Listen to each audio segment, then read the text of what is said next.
안녕하세요. 열린 요양보호사 교육원 장희영 강사입니다.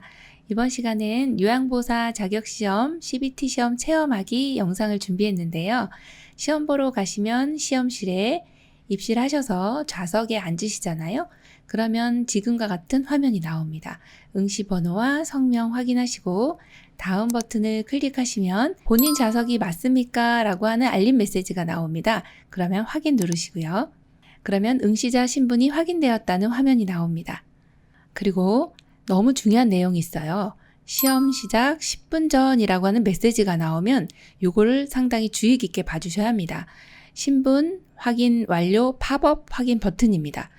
이것을 시험 시작 전에 확인 버튼을 클릭하지 않으면 결시 처리됩니다. 아무리 가서 앉아 계셔도 시험을 보셔도 0점 처리됩니다. 결시 시험을 못 보게 되는 상황이 되기 때문에 시험 시작 10분 전에 이 메시지가 나오면 부지런히 마우스를 갖다 놓으시고 확인 버튼을 눌러주시면 되겠습니다. 이 버튼을 누르시고 나면 응시자 신분 확인이라고 하는 이 화면이 시험 보기 전까지 계속적으로 화면에 보이게 돼요. 그리고 시험 시간이 임박하면 감독관이 들어오셔서 이제 안내를 해주시게 됩니다. 그렇게 되면 감독관의 지시에 따라서 시험을 응시하시면 되겠습니다.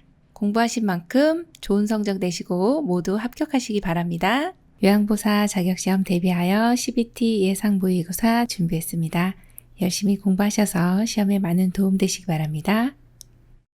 1번 장기요양 대상자에게 가정과 같은 주거 여건과 급식, 요양, 일상생활 서비스 등을 제공하는 입소자 9인 이내의 노인의료복지시설은 1번 주간보호센터, 2번 단기보호, 3번 노인요양시설, 4번 치매안심센터, 5번 노인요양공동생활가정.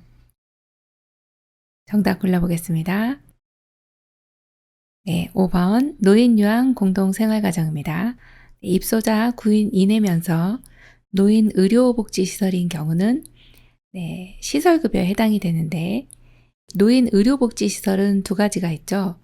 먼저 10인 이상인 노인요양시설이 있고 또 9인 이내인 노인요양공동생활가정이 있습니다.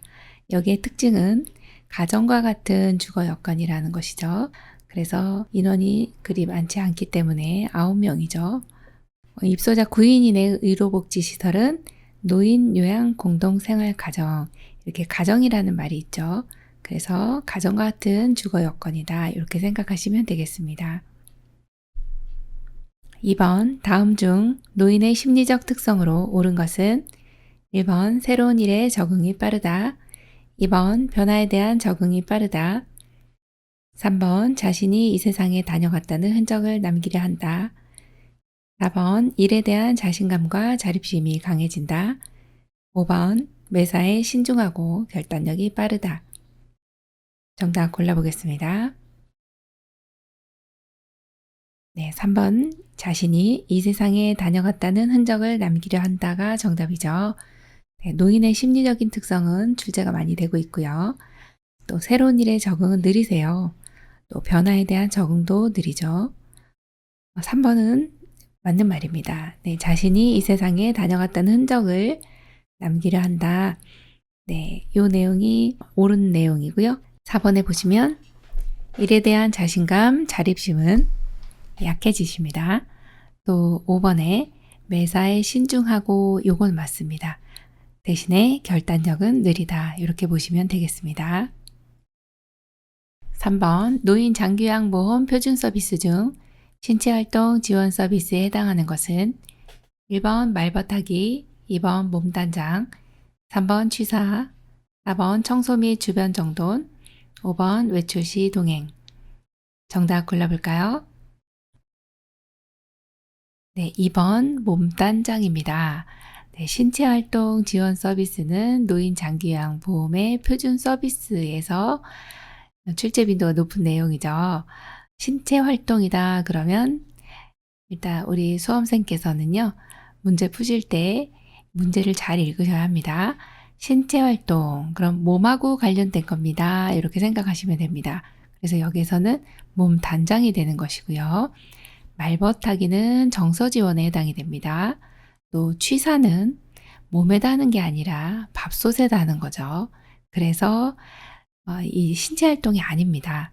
그럼 신체 활동이 되려면 식사 도움이 되어야 되는 것이죠. 식사 도움은 어르신 입에 신체에다가 식사를 넣어드리는 거기 때문에 신체 활동이 되고, 취사라고 하는 것은 밥을 하는 것이죠. 밥을 하는 건 어디다 할까요? 밥솥에다 합니다. 그래서 일상생활 지원 서비스에 밥하고 빨래하고 청소하고 우리 주부님들의 일상생활이죠. 3번하고 4번이 일상생활 지원 서비스에 해당이 되고요. 외출 시 동행은요. 우리 어르신들이 개인 활동을 하는 것이죠. 외출. 우리 활동을 많이 한다 그러면 많이 움직인다 것이죠. 밖으로 나간다 이렇게 생각하시면 됩니다. 그래서 정답 2번 몸단장입니다.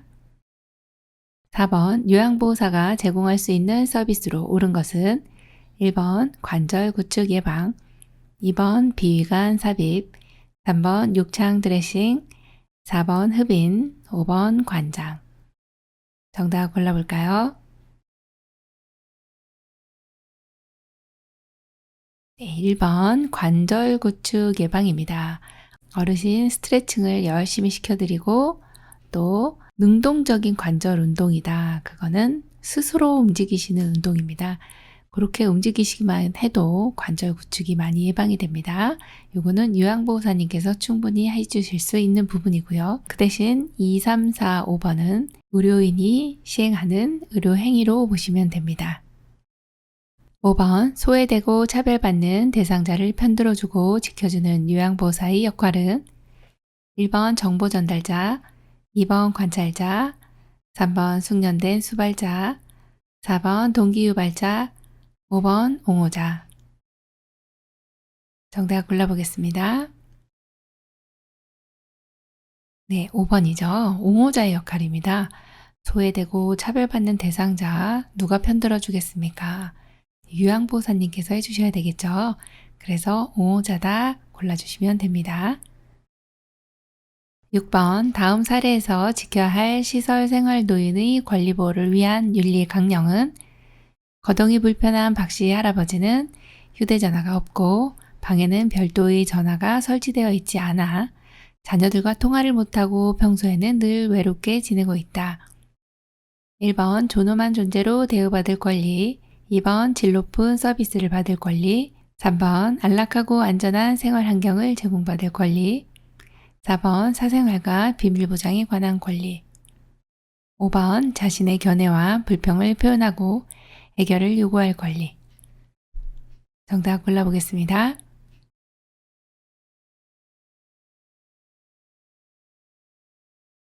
네, 4번입니다. 사생활과 비밀 보장에 관한 권리입니다. 자, 어르신이 휴대전화로 개인적인 통화를 하실 수 있어야 하는데 사생활이 전혀 보장되지 않고 있는 내용이네요. 그래서 정답이 4번입니다. 7번 다음 중 노인 학대 유형과 학대 행위가 바르게 짝지어진 것은 1번 성적 학대 와상 대상자의 체위 변경을 태반히 한다. 2번 정서적 학대에 아픈 노인을 병원에 데리고 가지 않는다. 3번 정서적 학대에 친구나 친지 등이 방문하는 것을 싫어한다. 4번 경제적 학대에 노인을 시설에 맡기고 연락을 두절한다. 5번 자기 방임, 가출해도 찾지 않는다. 정답 골라볼까요? 네, 3번 정서적 학대입니다. 친구나 친지 등이 방문하는 것을 싫어하는 것. 네, 이것이 바로 이제 정서적인 학대죠. 친구, 친지 오시면 이제 얼마나 좋으시겠어요. 대화도 하시고. 하지만 이걸 못하게 하는 것은 정서적인 학대로 보시면 되겠고요. 1번에 해당하는 내용은 와상 대상자의 체위 변경을 태만히 한다. 요거는 방임으로 봐주시면 됩니다. 성적인 내용하고는 관련이 없어서요. 자, 그 다음에 두 번째는 아픈 노인 병원에 데려가지 않습니다. 내버려 둔 거죠. 이것도 역시 방임으로 보시면 되고. 자, 네 번째는 노인을 시설에 맡기고 연락을 두절해요. 그러면은 요거는 뭔가 의도성이 있고 대상자를 일부러 이렇게 시설에다가 맡기고 그냥 전화번호도 막 바꿔버리고 이런 이 사회적으로 지탄을 받아야 되는 그런 상황이 바로 이 상황이에요. 6위입니다. 자, 그 다음에 요새는 자기방임도 시험에 많이 나오는데 이거는 스스로라고 하는 내용이 나와야 자기방임이고요. 이건 가출해도 누가 찾지 않습니까? 가족이요. 내버려 둔 거죠. 그래서 내버려 두는 건 방임인데 여기는 가족이 찾지 않기 때문에 방임이 되는 거고 자기 방임은 스스로가 식사를 거부한다든지 식사를 안 드신다, 또 약도 안 드시고 치료를 적절하게 받지 않으신다. 본인이 스스로가 뭔가 본인 스스로를 내버려 두는 이런 상태가 자기 방임이 되거든요. 그래서 가출해도 찾지 않는 내용은 방임이다로 보시면 됩니다. 8번 동료 요양보호사가 목욕하기 싫어하는 대상자를 때리는 것을 보았을 때 요양보호사의 올바른 태도는 1번 노인보호 전문기관에 신고한다. 2번 가족들에게 이야기한다. 3번 다른 요양보호사와 의논한다. 4번 못 본 척하고 넘어간다. 5번 동료 요양보호사에게 대상자의 상태를 이해시킨다. 정답은요? 1번 노인보호 전문기관에 신고한다입니다. 요양보호사가 목욕하기 싫어하는 대상자를 때리는 것을 보았을 때도 신고하셔야 되고 자녀분이 때리는 것을 보았을 때도 신고하셔야 되고 또는 의심이 가는 상황일 때도 신고하셔야 되는데 우리 어디다 신고할까요? 이거 꼭 기억해 주세요. 노인보호 전문기관입니다. 이게 안 나왔다 그러면 경찰서 이렇게 두 가지로 골라주시면 됩니다. 9번 요양보호사의 신체 보호와 통증 예방을 위해 스트레칭을 할 때 주의사항으로 옳은 것은 1번 스트레칭된 자세로 10에서 15초 정도 유지한다. 2번 같은 동작을 2에서 3회 반복시킨다. 3번 다양한 동작을 계속 바꿔가며 한다. 4번 통증을 느낄 때까지 한다. 5번 동작을 최대한 빠르고 강하게 한다. 정답 골라보겠습니다. 네, 1번입니다. 스트레칭된 자세로 10에서 15초 정도 유지합니다. 우리 요양보호사님 신체 보호를 해야 되기 때문에 스트레칭 상당히 중요한데요. 스트레칭된 자세로 10에서 15초 정도 유지를 하셔야 근섬유가 충분히 늘어나서 효과를 보실 수가 있습니다. 2번 같은 경우에 같은 동작은 한 5회에서 10회 정도 해주시는 게 적절하고요. 그리고 동작과 동작 사이에는 5에서 10초 정도 또 쉬어주시면 좋습니다. 자, 3번처럼 다양한 동작을 계속 바꿔가면서 하는 것이 아니라 같은 동작을 반복하고 그 다음에 또 다른 동작으로 넘어가 주시면 되겠습니다. 자, 네 번째는 통증 느낄 때까지 하시면 근육 혹은 인대가 손상될 수가 있으니 시원할 정도까지 해주시는 게 좋겠습니다. 자, 동작은 또 너무 빠르게 하시면 안 되세요. 천천히 안정된 자세로 해주시면 되겠습니다. 10번 다음에서 설명하는 노인의 심리적 특성은 1에 대한 결과를 중시한다. 결단이나 행동이 느려지고 매사에 신중해진다. 1번 우울증 경향의 증가, 2번 조심성의 증가, 3번 경직성의 증가, 4번 내향성의 증가, 5번 의존성의 증가. 정답은요? 2번 조심성의 증가입니다. 결과를 중요시하고 또 결단이나 행동이 느려져서 매사에 굉장히 신중해지게 됩니다. 이런 것을 조심성의 증가라고 합니다. 11번 폐결핵 치료와 예방법으로 옳은 것은 1번 접촉성 감염이므로 손만 잘 씻으면 된다. 2번 기침이 멈추면 약 복용을 중단한다. 3번 주기적으로 간 기능 검사와 객단 검사를 실시한다. 4번 약이 많을 경우 양을 줄여서 복용한다.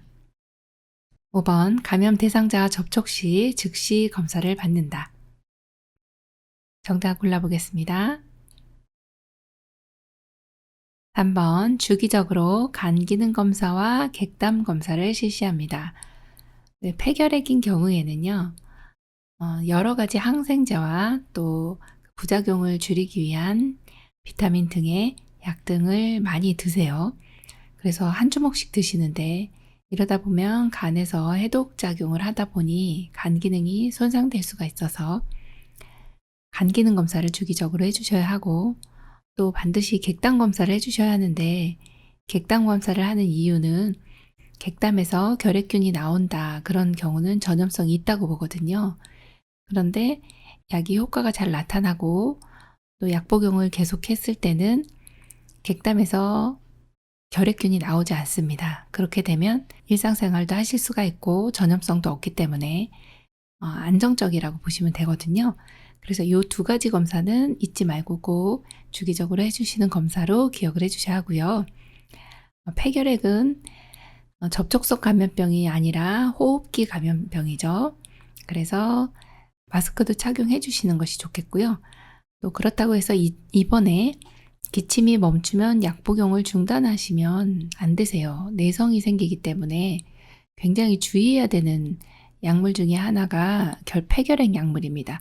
내성이 생겨버리면 약이 이 폐결핵균에 듣지 않기 때문에 치료하기가 굉장히 힘듭니다. 그래서 끝까지 약을 복용하는 것만이 폐결핵 치료의 유일한 길이라고 보시면 되겠고요. 또 4번처럼 약이 많다고 해서 이렇게 줄여서 복용하시면 약 효과가 제대로 나타나지가 않습니다. 또 5번처럼 감염 대상자와 접촉했다 해서 즉시 가시면 이제 보건소나 병원에서는 2주 후에 오라고 얘기를 해주죠. 바로 엑스레이상에서나 피검사에서는 바로 나오질 않거든요. 2주에서 보통 1개월 후에 이렇게 검진을 하라고 되어 있거든요. 그래서 바로 가지는 않습니다로 알고 계시면 됩니다. 12번 노화에 따른 심혈관계 특성으로 옳은 것은 1번 심박출량 증가, 2번 심박동수 증가, 3번 심장의 탄력성 저하, 4번 정맥의 순환 능력 증가, 5번 말초 혈관으로부터 심장으로의 혈액순환 증가. 정답 골라보겠습니다. 네, 3번 심장의 탄력성 저하입니다. 심혈관계는 심장과 혈관, 혈액의 관계인데요. 심장이 약간 이제 비유가 되면서 심장 근육이 두꺼워집니다. 그러다 보니 탄력성이 떨어지게 되는 것이 맞고요. 심박출량은 감소됩니다. 심박동수도 감소되고 정맥의 순환 능력도 감소되고 또 말초 혈관으로부터 심장으로의 혈액순환도 역시 감소되는 걸로 봐주시면 되겠습니다. 13번 골다공증 있는 노인 대상자에게 적합한 체중 부하 운동은 1번 줄넘기, 2번 산책, 3번 요가, 4번 에어로빅, 5번 수영. 정답은요? 네, 2번 산책입니다. 골다공증이라고 하는 것은 뼈에 골밀도가 낮아져서 구멍이 숭숭 뚫리는 그러한 질환을 골다공증이라고 하는데, 이런 경우에는 가장 효과가 있는 운동이 체중 부하 운동입니다. 체중이 실리는 운동을 반드시 해주셔야 칼슘이 빠져나가지 않고 골밀도가 높아지는 효과를 볼 수가 있는데요. 이때 걷는 것이 가장 좋은 운동으로 골라주시면 됩니다. 그래서 산책이고, 그런데 이제 나머지 줄넘기 같은 경우는 이제 요실금 있거나 할 때는 이제 복합성 요실금일 때 요실금이 악화될 수 있고요. 요가 같은 경우는 노인분들이 이제 근육 경직이 일어나다 보니까 너무 과하게 하시면 또 안 되시는 내용인데, 골다공증에는 그렇게 효과가 있지 않습니다. 에어로빅도 관절이 좀 무리가 갈 수 있고, 수영 같은 경우는 체중 부하 운동은 아니고요. 체중이 많이 실리지 않기 때문에 이러한 경우는 퇴행성 관절염이 있는 경우 노인분들에게 좋은 운동으로 권장을 하고 있어요. 그래서 수영이 나오면 퇴행성 관절염 이런 경우에 좋은 운동으로 기억을 해주시면 되겠습니다. 14번 전립선 비대증의 증상으로 옳은 것은 1번 요도가 넓어진다, 2번 소변이 금방 나온다, 3번 소변을 잘 참는다, 4번 기침을 할 때 소변이 나온다, 5번 밤에 자다가 소변을 보기 위해 자주 깬다. 정답 골라보겠습니다. 5번 밤에 자다가 소변을 보기 위해 자주 깬다가 정답입니다. 전립선 비대증은 남성에게만 있는 생식기관으로서 요도를 둘러싸고 있는데 나이가 드시면 남성 호르몬이 감소가 되고 여성 호르몬이 증가되면서 이런 비대증의 증상이 나타난다고 보고 있는데요. 이런 경우에는 밤에 자다가 소변을 보기 위해 자주 깨게 됩니다. 이것을 이제 야뇨라고 이야기를 하는 것이고요. 밤에 자주 화장실 가다 보면 또 낙상 위험도 있겠죠. 또 요도가 좁아지니까 소변이 금방 나오지 않고 바로 나오지 않아요. 힘을 주어야 나오고요. 또 참기 힘든 경우도 많고, 또 4번 같은 경우는 기침할 때 소변 나오는 것은 이제 요실금의 증상이라고 보시면 되겠습니다. 15번 욕창이 발생하기 쉬운 원인으로 옳은 것은 1번 체중 증가, 2번 근육량 증가, 3번 피하지방 감소, 4번 잦은 체위 변경, 5번 변비. 정답은요? 3번 피하지방 감소입니다. 욕창이 발생하기 쉬운 원인으로는 피하지방이 감소되면서 지지해주는 쿠션의 역할이 지금 줄어들었다는 것입니다. 그래서 오히려 살이 없으신 어르신들이 욕창이 더 잘 온다 이렇게 보시면 되겠어요. 살하고 뼈하고 거의 맞붙어 있다 보니까 지지층이 적죠. 그러다 보니까 욕창이 잘 발생을 하게 됩니다. 나머지는 오히려 욕창이 발생하기 쉬운 원인은 아닙니다로 보시면 되겠죠.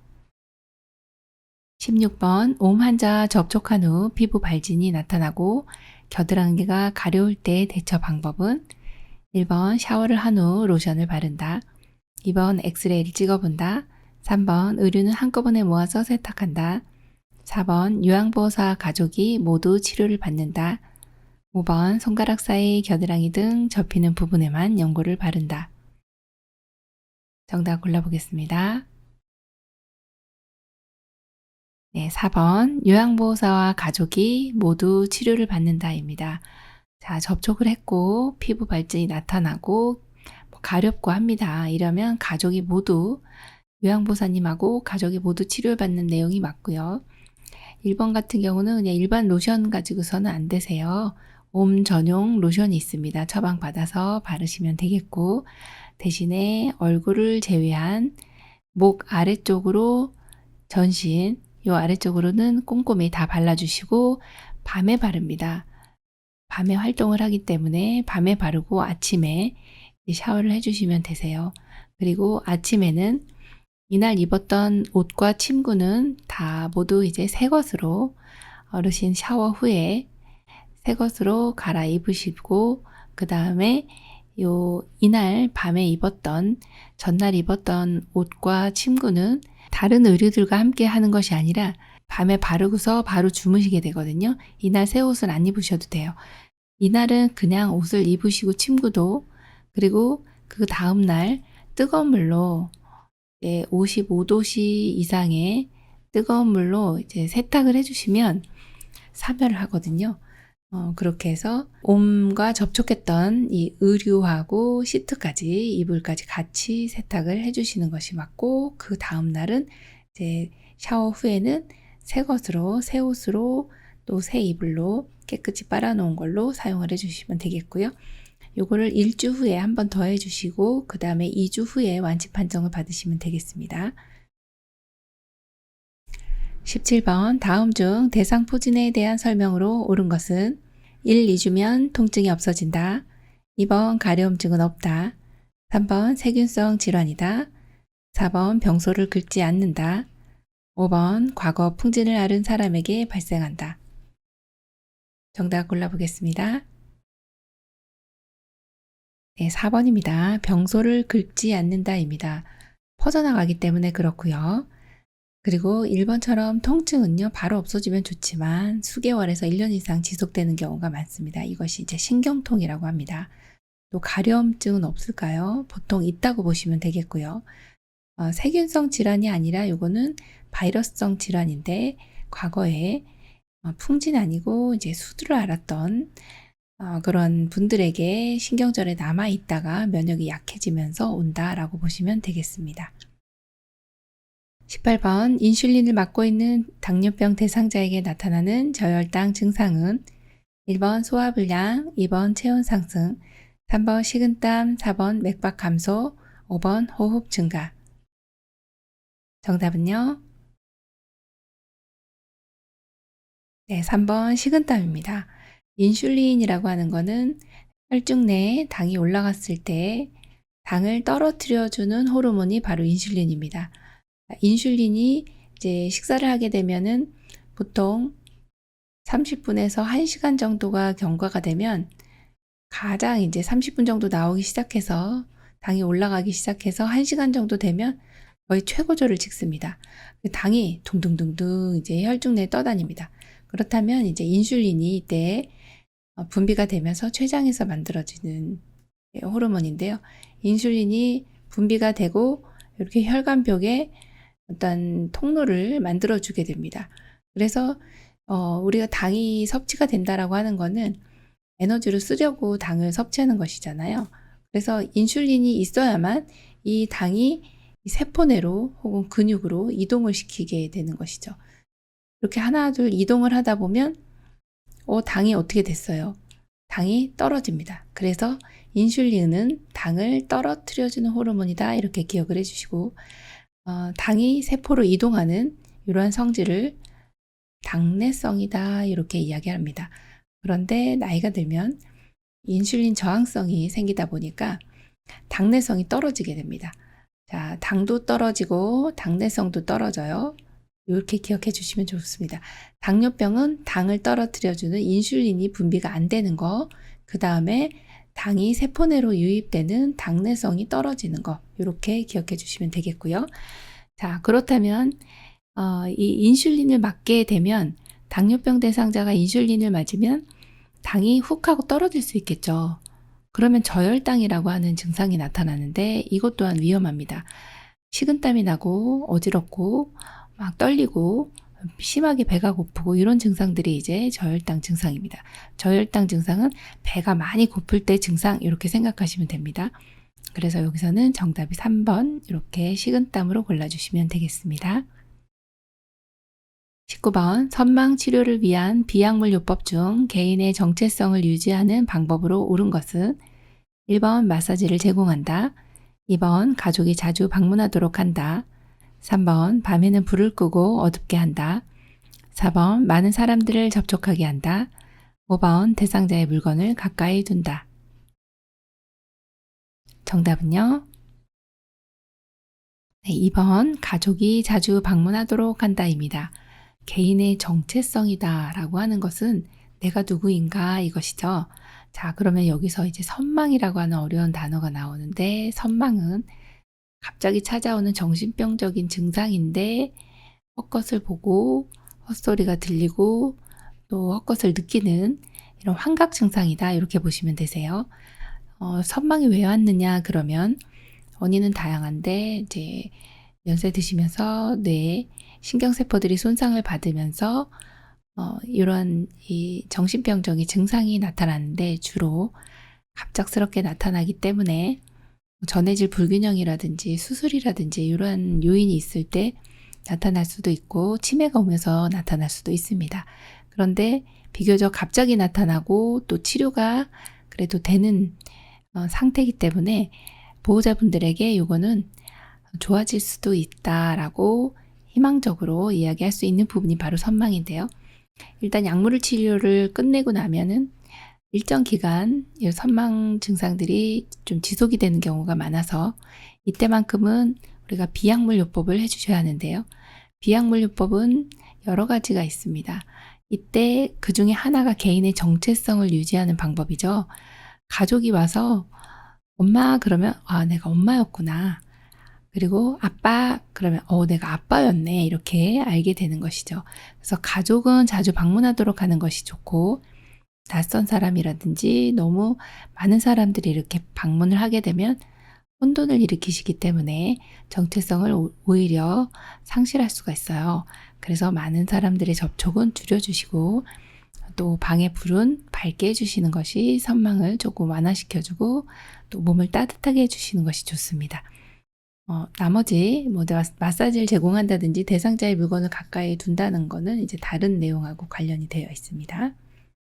20번 노인의 건강 증진을 위한 영양관리 방법으로 옳은 것은 1번 동물성 지방 섭취를 자제한다. 2번 수분 섭취를 줄인다. 3번 유제품 섭취를 금한다.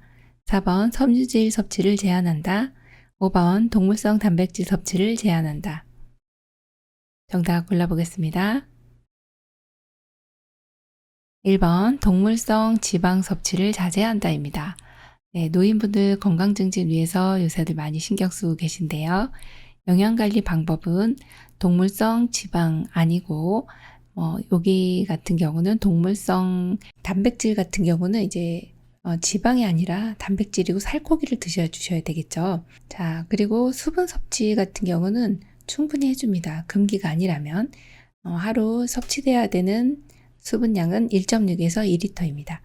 또 유제품은 매일 섭취한다로 하시면 되겠고 섬유질 섭취도 역시 권장합니다. 노인분들 변비가 있기 때문에 변비 예방에도 좋습니다. 자, 5번째 동물성 단백질 섭취를 해주셔야 되는데 제한하시면 안 되죠. 제한하시면 안 되고 보통 이제 킬로그램당 50g의 단백질 섭취량이 필요 권장량인데 이 중에 동물성 단백질로는 최소한 3분의 1에서 4분의 1 정도는 섭취를 꼭 동물성 단백질로 해주시는 것이 좋습니다. 21번 노인의 성기능을 감소시키는 요인으로 볼 수 없는 것은 1번 이뇨제 복용, 2번 신경안정제 복용, 3번 고혈압 약 복용, 4번 전립선 절제술, 5번 당뇨약 복용. 정답 골라보겠습니다. 4번 전립선 절제술입니다. 노인의 성기능을 감소시키는 요인은 아니라고 보고 있습니다. 전립선 절제술은 성기능과는 무관하다 이렇게 보시면 되고 나머지는 감소되는 내용으로 보시면 되겠습니다.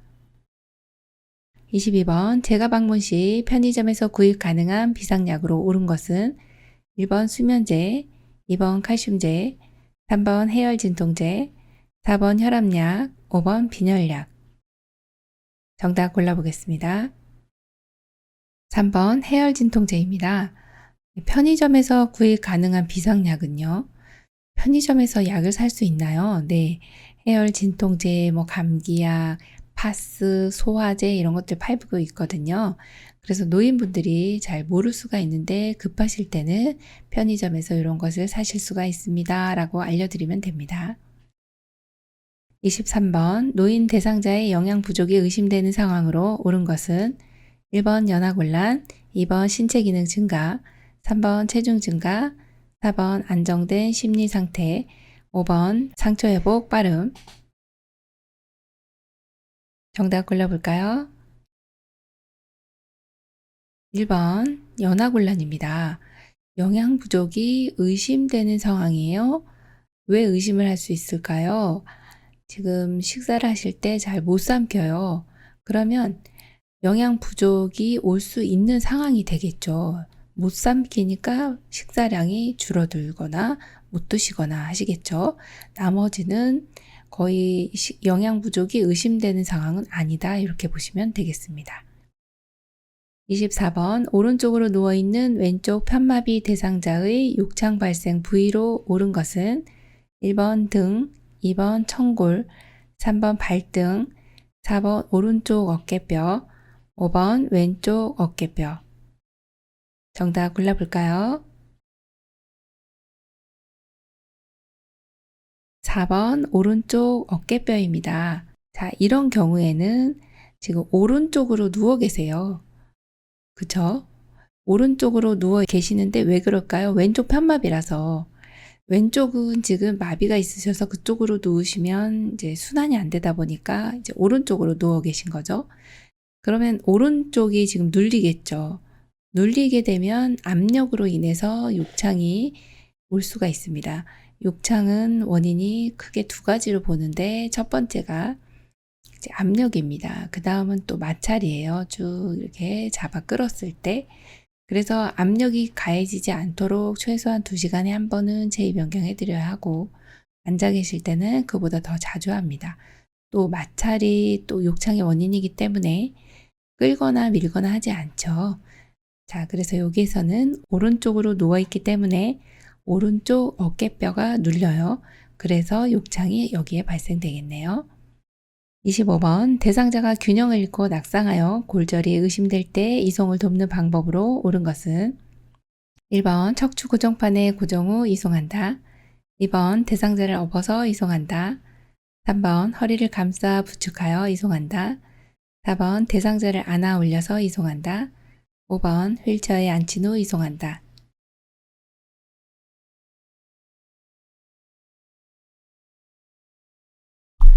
정답은요. 1번 척추 고정판에 고정 후 이송합니다. 자, 여기에서는 균형을 잃고 낙상하여 외상이, 즉 골절이 의심이 되죠. 이때는 그냥 이동을 해주시면 대상자 2차 손상이 일어나거든요. 그래서 반드시 이 경우에는 척추 고정판이라고 하는 것을 고정하고 이송을 해주시는 것이 가장 안전합니다. 26번 벌레에 물린 부위가 빨갛게 붓고 통증, 열감, 삼출액이 나올 때 의심되는 질환은 1번 대상포진, 2번 파상풍, 3번 피부 감염, 4번 옴, 5번 건조증. 정답은요. 3번 피부 감염입니다. 벌레에 물렸는데 붓고 통증 있고 열감 있고 삼출액까지 진물 같은 것입니다. 이런 것이 나올 때는 피부가 감염됐을 거다라고 의심할 수가 있습니다. 27번 다음 중 재교육을 받아야 하는 요양보호사의 잘못된 행동은 1번 분비물에 오염된 장갑은 깨끗이 세척하여 재사용한다. 2번 오염된 세탁물은 분리하여 세탁한다. 3번 혈액이 묻은 물품은 찬물로 닦고 더운 물로 헹군다. 4번 장갑을 착용했더라도 반드시 손을 씻는다. 5번 매일 샤워나 목욕을 한다. 정답 골라볼까요? 1번 분비물에 오염된 장갑은 깨끗이 세척하여 재사용한다가 맞습니다. 지금 재교육을 받아야 하는 내용이죠.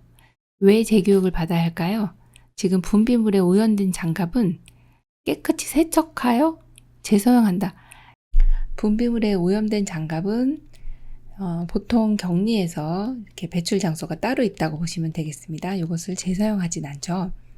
나머지는 잘된 내용으로 생각하시면 되겠네요. 28번 화재를 예방하는 방법으로 옳은 것은 1번 하나의 콘센트에 여러 개의 플러그를 함께 쓴다. 2번 정전에 대비해 라이터, 양초 등은 손이 닿는 곳에 둔다. 3번 튀김 요리를 할 때는 주방을 떠나지 않는다. 4번 소화기 놓는 장소를 자주 바꾼다. 5번 난로 곁에 세탁물을 널어 놓는다. 정답 골라보겠습니다. 3번 튀김 요리를 할 때는 주방을 떠나지 않는다입니다. 기름이 이제 불하고 붙었을 때 확 타오를 수가 있거든요. 화재는 일어나기가 쉽거든요. 그래서 요 내용이 이제 정답이고요. 기름뿐만 아니라 어르신들께서는 치매가 있고 하시면 자꾸 이제 요리할 때 잊어버리시고 기억 못 하셔가지고 냄비가 탈 때까지 그냥 놔두시는 경우들이 많습니다. 화재 위험이 굉장히 높습니다. 그래서 특히나 요리를 할 때는 주방을 떠나지 않는 것이 안전하겠습니다. 29번 이동욕조 선정 시 고려사항으로 옳은 것은 1번 표면에 미끄럼 방지 처리가 되어 있다. 2번 모서리에 각이 져 있다. 3번 물을 빼는 배수 밸브 조작이 어렵다. 4번 즉시 물이 빠지지 않아야 한다. 5번 편 상태로 보관한다.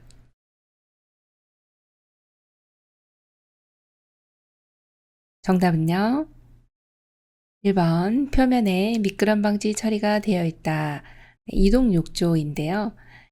이동욕조는 어르신 평평한 거실이나 침대라든지 바닥에다가 놓고서 목욕을 시켜드리는 그러한 욕조입니다. 그런데 표면이 너무 미끄러우면 어르신 넘어지실 수 있기 때문에 그래서 미끄럼 방지 처리가 되어 있는 거 너무 좋은 내용이죠. 네, 잘 골라주셨습니다. 30번 대상자의 재산세를 납부하기 위해 은행 업무를 대행할 때 요양보호사의 올바른 태도는 1번 대상자와 꼭 같이 가야 한다. 2번 대상자와 함께 가지 못할 경우 가족에게 미리 알린다. 3번 대상자에게 충분한 정보를 제공하고 사전에 협조를 구한다. 4번 요양보호사의 사적인 업무를 함께 본다. 5번 불만족하여 재요청 시는 서비스 비용을 추가로 요구한다. 정답은요? 3번 대상자에게 충분한 정보를 제공하고 사전에 협조를 구한다가 맞습니다. 31번 다음 내용에 해당하는 여가 활동 유형은 주말 동안 텃밭에 물을 주고 토마토 한 바구니를 땄다. 1번 운동활동, 2번 소일활동, 3번 가족중심 활동, 4번 자기개발 활동, 5번 사교오락 활동. 정답은요? 네, 2번 소일활동입니다. 네, 텃밭 가꾸기는 소일활동에 해당이 되겠네요. 32번 다음 중 업무 보고의 방법으로 옳은 것은 1번 주관적 사실을 보고한다. 2번 보고 내용이 중복되지 않도록 한다. 3번 중요한 사안은 기록하고 보고하지 않는다. 4번 근무 종료 후 한꺼번에 보고한다. 5번 업무를 잘못 수행한 경우 요양보호사가 해결한다. 정답은요? 2번 보고 내용이 중복되지 않도록 한다입니다. 네, 2번이 정답이네요. 33번 임종이 임박하였을 때 나타나는 증상은 1번 의식이 점차 뚜렷해진다. 2번 숨을 가쁘고 깊게 몰아쉬며 점차 천천히 쉰다. 3번 피부색이 점차 붉게 변한다. 4번 손발이 따뜻해진다. 5번 항문이 닫힌다. 정답은요? 네, 2번 숨을 가쁘고 깊게 몰아쉬며 점차 천천히 쉬게 되죠. 임종이 임박했을 때 나타나는 임종시 호흡의 전형적인 증상이라고 보시면 됩니다. 34번 저혈당 증상이 보이는 대상자에게 응급처치를 하지 않았을 때 발생할 수 있는 합병증은 1번 간 손상, 2번 뇌 손상, 3번 위염, 4번 요도염, 5번 방광염. 정답은요? 2번 뇌 손상입니다. 저혈당 증상이 나타나네요. 식은땀 흘린다든지 어지럼증, 떨림 이런 증상들이 나타났을 때 응급처치를 해주셔야 하는데 그렇지 않으면 뇌 손상이 일어나게 됩니다. 뇌가 필요로 한 영양소는 포도당이라고 보시면 되는데요. 요 포도당이 부족한 상태, 당이 떨어진 상태가 저혈당이라고 보시면 되겠습니다. 그래서 포도당이 부족해도 뇌손상이 오지만 한 가지가 더 있다면 산소가 부족해도 뇌손상이 올 수 있습니다. 그렇게 해서 두 가지를 기억해 주시면 됩니다. 35번 자동심장 충격기를 사용하는 순서로 옳은 것은 가 전원켜기, 나 즉시 심폐소생술 다시 시행, 다 심장 충격 시행, 라 심장 리듬 분석, 마 전극 패드 부착. 1, 2, 3, 4, 5. 정답 골라보겠습니다. 네, 3번 가마라다나입니다. 자, 자동 심장 충격기는 전기로 작동이 되는 것이죠. 전원이 켜지지 않으면 무용지물입니다. 그래서 켜지나 안 켜지나 일단은 켜봅니다. 그래서 전원 켜기가 1번. 자, 전원을 켰으면 정말 심장이 뛰는지 알아야 되겠죠? 그래서 전극 패드를 부착하게 됩니다. 패드 부착 위치는 오른쪽 빗장뼈 아래 왼쪽 중간 겨드랑이 선이고요. 패드를 부착한 이후에는 이제 커넥터를 꽂죠. 자, 그리고 나면 심장 리듬을 분석을 해서 이 심장이 정말 뛰는지 안 뛰는지를 알아야 합니다. 그래서 심장 리듬 분석합니다. 이때는 대상자에게서 떨어져 계셔야 제대로 된 분석을 하게 됩니다. 만약에 심폐소생술을 하고 있는데 심장 리듬 분석을 하면 심장이 뛰는지 안 뛰는지 정확하게 분석이 안 들어가기 때문에 반드시 이때는 대상자에게서 떨어져 있어야 된다. 이 내용을 기억해 주시고요. 자, 그리고 나면은 제세동 필요합니다 라고 메시지가 나오면 심장 충격을 주게 되는 것이 바로 제세동입니다. 이때도 역시 대상자에게서 떨어지셔야 감전이 되지 않죠. 자, 심장 충격을 가하고 나면 반드시 그대로 계시는 것이 아니라 다시 심폐소생술을 시행을 해주셔야 합니다. 그래서 5주기라고 하는 가슴 압박대의 인공호흡의 비율을 30대 2로 해서 5번을 반복을 하게 되면 한 2분 정도가 소요가 됩니다. 2분 정도가 지나고 나면은 다시 재분석을 하게 되죠. 이렇게 재분석을 하고 난 이후에 또 한 번 필요하면 제세동을 시행하고 그렇지 않으면 다시 메시지가 나오는 것이죠. 대상자 상태를 확인하시라든지 그렇게 체크를 할 수 있도록 메시지가 나와주기 때문에 거기에 잘 귀를 기울여서 진행을 해주시면 되겠습니다. 그래서 정답 3번입니다. 36번 노인 대상자가 만성 관절염으로 어깨와 무릎의 통증을 호소할 때 돕는 방법으로 옳은 것은 1번 부목을 대어준다, 2번 온찜질을 한다, 3번 진통제를 준다, 4번 체중 부하 운동을 한다, 5번 운동의 강도를 높인다. 정답은요? 네, 2번 온찜질을 한다입니다. 만성 관절염이라고 하면 어르신들께 관절염이 보통 퇴행성 관절염인데요. 퇴행성이다 하면 많이 써서 닳아서 생기는 그러한 관절염을 퇴행성 관절염이라고 하는데 만성적으로 온 것을 만성 관절염이라고 합니다. 급성인 경우와 만성인 경우를 나눌 수가 있는데 이렇게 만성으로 통증을 호소하는 경우에는 온찜질을 해주시는 것이 맞고요. 급성으로 오는 경우는 냉찜질을 해주시면 됩니다. 그래서 그 구별하는 내용이 시험에 자주 출제되니까 기억을 해주시면 되겠습니다.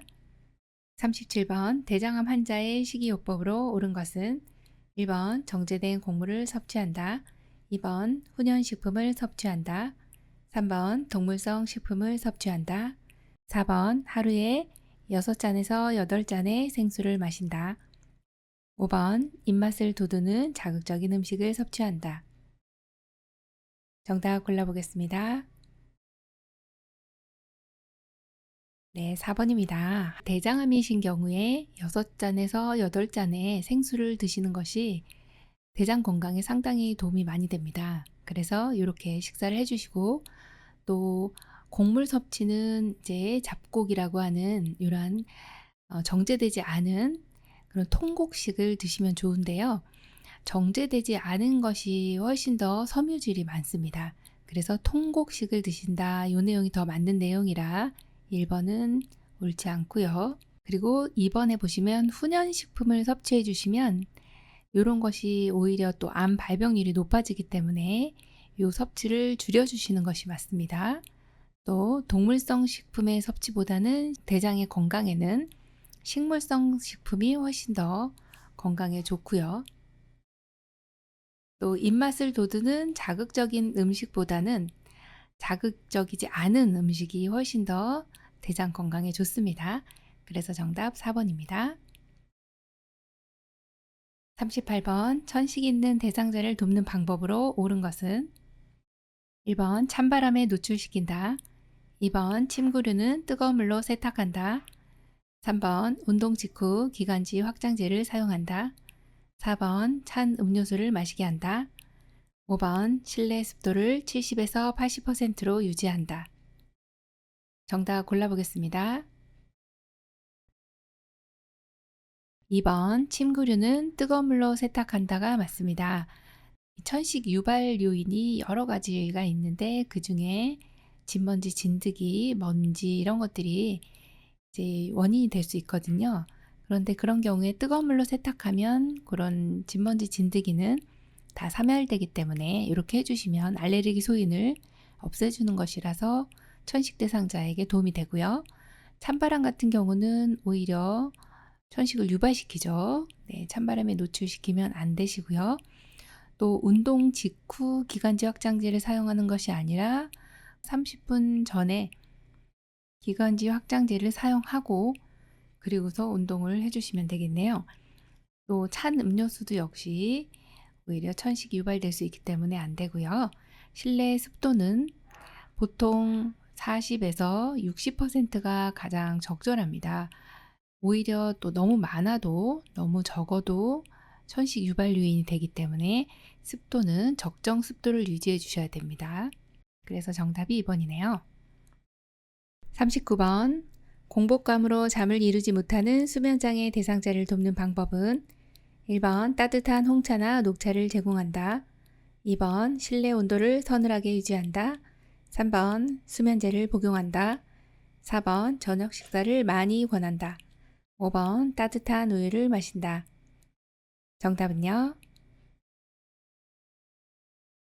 네, 5번입니다. 따뜻한 우유를 마시면 공복감으로 잠을 못 주무시는 분이기 때문에 어느 정도 공복도 해소를 하지만 또 필수 아미노산이 많기 때문에 수면을 유도할 수 있는 세로토닌 분비를 촉진하게 됩니다.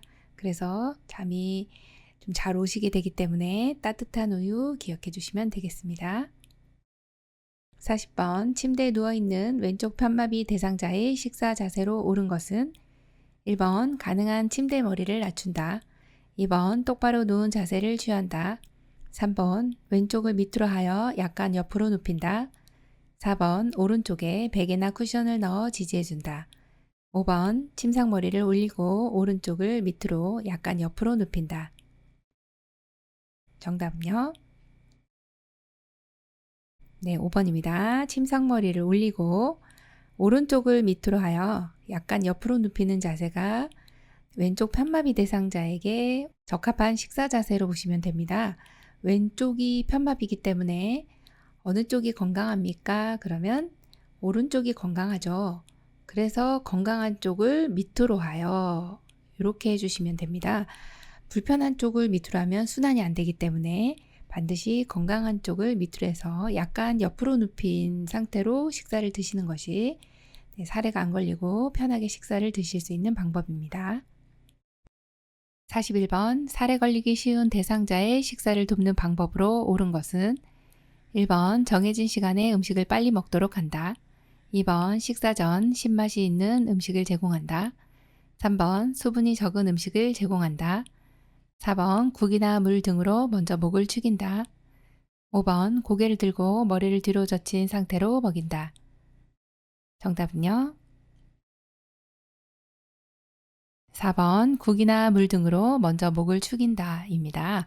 살에 걸리기 쉬우신 분들은 식사를 하실 때 입이 마르고 건조하신 경우에 이렇게 수분이 적은 음식 같은 경우는 살에가 걸리기 쉽거든요. 그래서 이렇게 촉촉하게 하신 상태로 식사를 하시면 음식도 잘 섞이고 또 잘 넘어갈 수 있습니다. 그래서 4번이 정답입니다. 42번 의식이 없는 대상자에게 경관 유동식을 제공할 때 올바른 방법은 1번 영양액을 뜨겁게 준비한다. 2번 영양 주머니에 영양액을 가득 채운다. 3번 의식이 없어도 식사 시작과 끝을 알린다. 4번 고농도의 영양액을 주입한다. 5번 영양액이 역류되면 즉시 비위관을 뺀다. 정답 골라보겠습니다. 네, 3번입니다. 의식이 없어도 식사 시작과 끝을 알려주셔야 되겠죠. 의식이 없다 해도 이분이 들으실 수 있다라고 가정을 하고 우리 요양보를 제공해야 됩니다. 네, 그래서 우리 대상자분에게 어르신 식사 왔습니다. 맛있게 드세요. 또 끝났으면 어르신 끝났습니다. 이제 앉아 계실 수 있도록 하고 눕혀드리겠습니다. 이렇게 항상 시작 끝을 알려주시고 나갈 때 인사도 꼭 해주셔야 되겠죠. 43번 경구약 복용 방법으로 옳은 것은 1번 알약은 가루로 만들어 먹인다. 2번 약병은 라벨이 붙은 쪽이 손바닥에 오도록 쥔다. 3번 색이 변한 약물은 잘 흔들어 먹인다. 4번 병뚜껑 안쪽이 바닥으로 가도록 놓는다. 5번 알약은 병에 손가락을 넣어 꺼낸다. 정답은요? 네, 2번 약병은 라벨이 붙은 쪽이 손바닥에 오도록 쥐어주시면 되겠어요. 라벨이 붙은 쪽을 잡고 따라주셔야 라벨이 젖지 않고요. 이렇게 약이 묻으면 또 이름이 지워지기도 하거든요. 그래서 반드시 붙은 쪽을 잡고 붙은 쪽을 쥐고 따라주시는 것이 맞고요. 1번처럼 이렇게 알약이 있는데 요 가루로 만들 수 있는 약은 가운데 분할선이 있는 이러한 약은 가루로 만들 수가 있습니다만 알약을 모두 다 가루로 만들어 먹이시지는 않습니다. 그래서 요게 있는 경우만 가루로 만들 수가 있다. 그렇게 보시면 되고요. 또 색이 변한 약물은 변질이 된 거라서 이것은 버리셔야 됩니다. 네, 그래서 색이 변했으면은 이거 드시면 안 되세요. 자, 잘 흔들어 먹인다. 이거 어디서 보신 걸로 기억을 하셔서 혹시 이걸로 고르실 수도 있는데 이런 경우에는 잘 흔들어 먹이는 경우에 물약은 색이 변한 약물이 아니라 물약을 이 위아래 농도가 틀리기 때문에 물약 같은 경우는 이렇게 흔들어서 드셔야 됩니다. 그렇지만 이 색이 변한 약물은 변질되었기 때문에 이거는 버려주셔야 된다. 그렇게 보시면 되겠고요. 또 4번처럼 병뚜껑 안쪽이 바닥으로 가도록 놓아주시면 바닥에 세균이 많은데 이러한 세균들이 이렇게 병뚜껑 안쪽이 이렇게 밑으로 내려갔을 때 세균이 이렇게 타고 올라가겠죠. 그래서 항상 병뚜껑은 뚜껑의 윗면이 바닥으로 가도록 그렇게 놔주시는 것이 맞습니다. 또 알약은 병에 손가락을 넣어서 꺼내시면 세균이 마구마구 들어가게 됩니다. 그래서 뚜껑에 일단 제일 먼저 뚜껑에 덜으신 다음에 그 다음에 이제 손으로 옮겨주신다. 그렇게 기억해 주시면 되겠습니다. 44번 안연고를 투여하는 방법으로 옳은 것은 1번 위쪽 결막낭 위에 안쪽에서 바깥쪽으로 2cm 정도 짜 넣는다. 2번 위쪽 결막낭 위에 바깥쪽에서 안쪽으로 2cm 정도 짜 넣는다. 3번 아래쪽 결막낭 위에 안쪽에서 바깥쪽으로 2cm 정도 짜 넣는다. 4번 아래쪽 결막낭 위에 바깥쪽에서 안쪽으로 2cm 정도 짜 넣는다. 5번 동공에 직접 짜 넣는다. 정답 골라보겠습니다. 3번 아래쪽 결막낭 위에 안쪽에서 바깥쪽으로 2cm 정도 짜 넣는다가 정답이죠. 요 내용은 이제 안연고입니다. 연고기 때문에 쭉 짜야 되는 부분이 있어서 어디에다 넣을까요? 하면 아래쪽 결막낭입니다. 하부 결막낭, 하안검, 아랫눈꺼풀 다 똑같은 말이고요. 눈은 방향이 있어요. 안쪽에서 바깥쪽으로. 그리고 어느 정도입니까? 그러면 2cm 정도 짜 넣어 주시면 되겠습니다. 45번 약품과 보관 방법이 올바르게 연결된 것은 1번 알약, 그늘지고 건조한 곳에 보관한다. 2번 물약, 햇볕이 잘 드는 창가에 보관한다. 3번 가루약, 습한 곳에 보관한다. 4번 안약, 냉장고에 보관한다. 5번 시럽, 잘못 따른 약은 다시 병에 넣는다.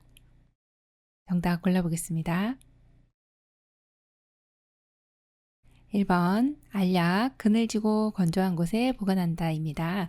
약품 보관 방법 중요하죠. 약을 보관할 때는 대원칙이 있는데 그늘지고 건조한 곳이면 좋으세요. 그래서 음식을 보관하는 경우가 이제 냉장고가 많은데 요 냉장고 같은 경우는 습도가 높아서 약을 보관하기에는 적합한 장소라고 하지 않습니다.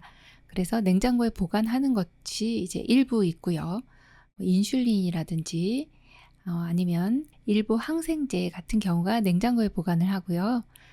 나머지는 그늘지고 건조한 곳, 햇볕이 잘 들지 않는 곳 이렇게 보시면 됩니다. 그래서 알약 같은 경우가 그늘지고 건조한 곳 맞고 물약은 이렇게 햇볕이 잘 드는 창가 여기는 보관 장소로 적합하지 않습니다. 가루약 같은 경우는 습기에 약하기 때문에 습한 곳은 또 피해 주셔야 하고요. 또 안약도 냉장고는 피해 주시고 시럽 같은 경우는 잘못 따른 경우 다시 병에 넣으시면 변질 우려가 있어서 버린다로 기억해 주시면 되겠습니다. 46번 배설 요양보의 일반적 원칙으로 옳은 것은 1번 항문은 뒤에서 앞으로 닦는다. 2번 배설을 하면 모아서 한꺼번에 치운다. 3번 대상자가 할 수 있는 부분은 스스로 하도록 돕는다. 4번 낙상 예방을 위해 이동변기 사용을 적극 권유한다. 5번 걸을 수 있는 대상자는 화장실에 혼자 가게 한다. 정답은요? 네, 3번입니다. 대상자가 할 수 있는 부분은 스스로 하도록 돕는다. 네, 너무 좋은 내용이죠. 이 내용은 어르신의 잔존 기능을 최대한 활용할 수 있도록 해주시는 내용이고요. 그리고 항문을 닦는 방향은 뒤에서 앞으로 하시면 이제 요로 감염이 올 수 있습니다. 그래서 항상 앞에서 뒤로 닦는다. 요 내용 너무 중요합니다. 앞에서 뒤로 닦는다. 네, 요로 감염을 예방하기 위해서이고요. 또 2번 같이 배설한다 해서 한꺼번에 모아서 치워주시면 네, 냄새 납니다. 그래서 네, 바로바로 치워주셔야 되겠죠. 4번에 보시면 낙상 예방을 위해서 이동변기 사용을 적극 권유한다. 이러시다 보면은 계속 이렇게 움직이시지 않다 보면은 결국에는 와상이 되세요. 그래서 걸어 다니실 수 있는 분들은 화장실 사용을 권유해 주셔야 되고요. 지금 같은 경우 이동변기 사용을 하시는 경우는 혹시라도 밤에 낙상 우려가 있는 경우는 가능하지만 이렇게 적극 아무 때나 다 이렇게 권장하지는 않습니다. 자, 그리고 5번 같은 경우 걸을 수 있는 대상자라 해서 화장실에 혼자 가게 해주시면 또 위험할 수 있어서 같이 동행을 해주시는 것이 좋겠습니다. 47번 대상자가 화장실을 이용할 때 돕는 방법으로 옳은 것은 1번 화장실 조명을 어둡게 한다. 2번 응급 상황을 알릴 수 있는 벨을 설치한다. 3번 화장실 바닥에 작은 매트를 깔아 놓는다. 4번 배뇨하는 동안 바로 옆에서 계속 지켜본다. 5번 휠체어를 타고 내릴 때는 잠금 장치를 풀어둔다. 정답 골라보겠습니다. 2번 응급 상황을 알릴 수 있는 벨을 설치해 주시는 게 맞겠습니다. 자, 대상자 화장실 이용할 때 조명을 어둡게 하시면 낙상 우려가 있어서 안 되시고요. 항상 밝게 해주시는 거 기억해 주시고요. 또 3번에 화장실 바닥에 이렇게 작은 매트 깔아 놓으시면 오히려 넘어질 수 있어서 안 되고, 또 배뇨하는 동안에 바로 옆에서 계속 지켜보시면 자, 누구라도 이를 제대로 보시기가 힘듭니다. 자, 그러면 어르신께 여쭤봐서 어르신 잠시 제가 자리를 비켜드릴까요? 그렇게 해달라고 하시면 이제 비상벨을 손에 쥐어준다든지 응급상황 시에 알려줄 수 있도록 벨을 이렇게 누르시면 됩니다 라고 말씀을 해주셔야지 어르신이 위험한 상황에서 네, 우리가 대처를 할 수가 있고요. 또 5번 같은 경우에 휠체어를 타고 내릴 때는 잠금장치 풀어두시면 이거 과당하십니다. 안 되죠. 자, 잠금장치는 어떻게 해야 될까요? 타고 내릴 때는 항상 잠금장치를 잠궈둔다로 기억하시면 되겠습니다. 48번 침상 배설을 도울 때 가장 먼저 해야 하는 것은 1번 커튼이나 스크린으로 가린다. 2번 대상자를 확인하고 절차를 설명한다. 3번 방수포를 깐다. 4번 대상자를 바로 눕힌 상태로 무릎을 세운다. 5번 무릎 덮개로 늘어뜨린 후 바지를 내린다. 정답 골라보겠습니다. 2번 대상자를 확인하고 절차를 설명한다입니다. 요양보를 제공할 때요.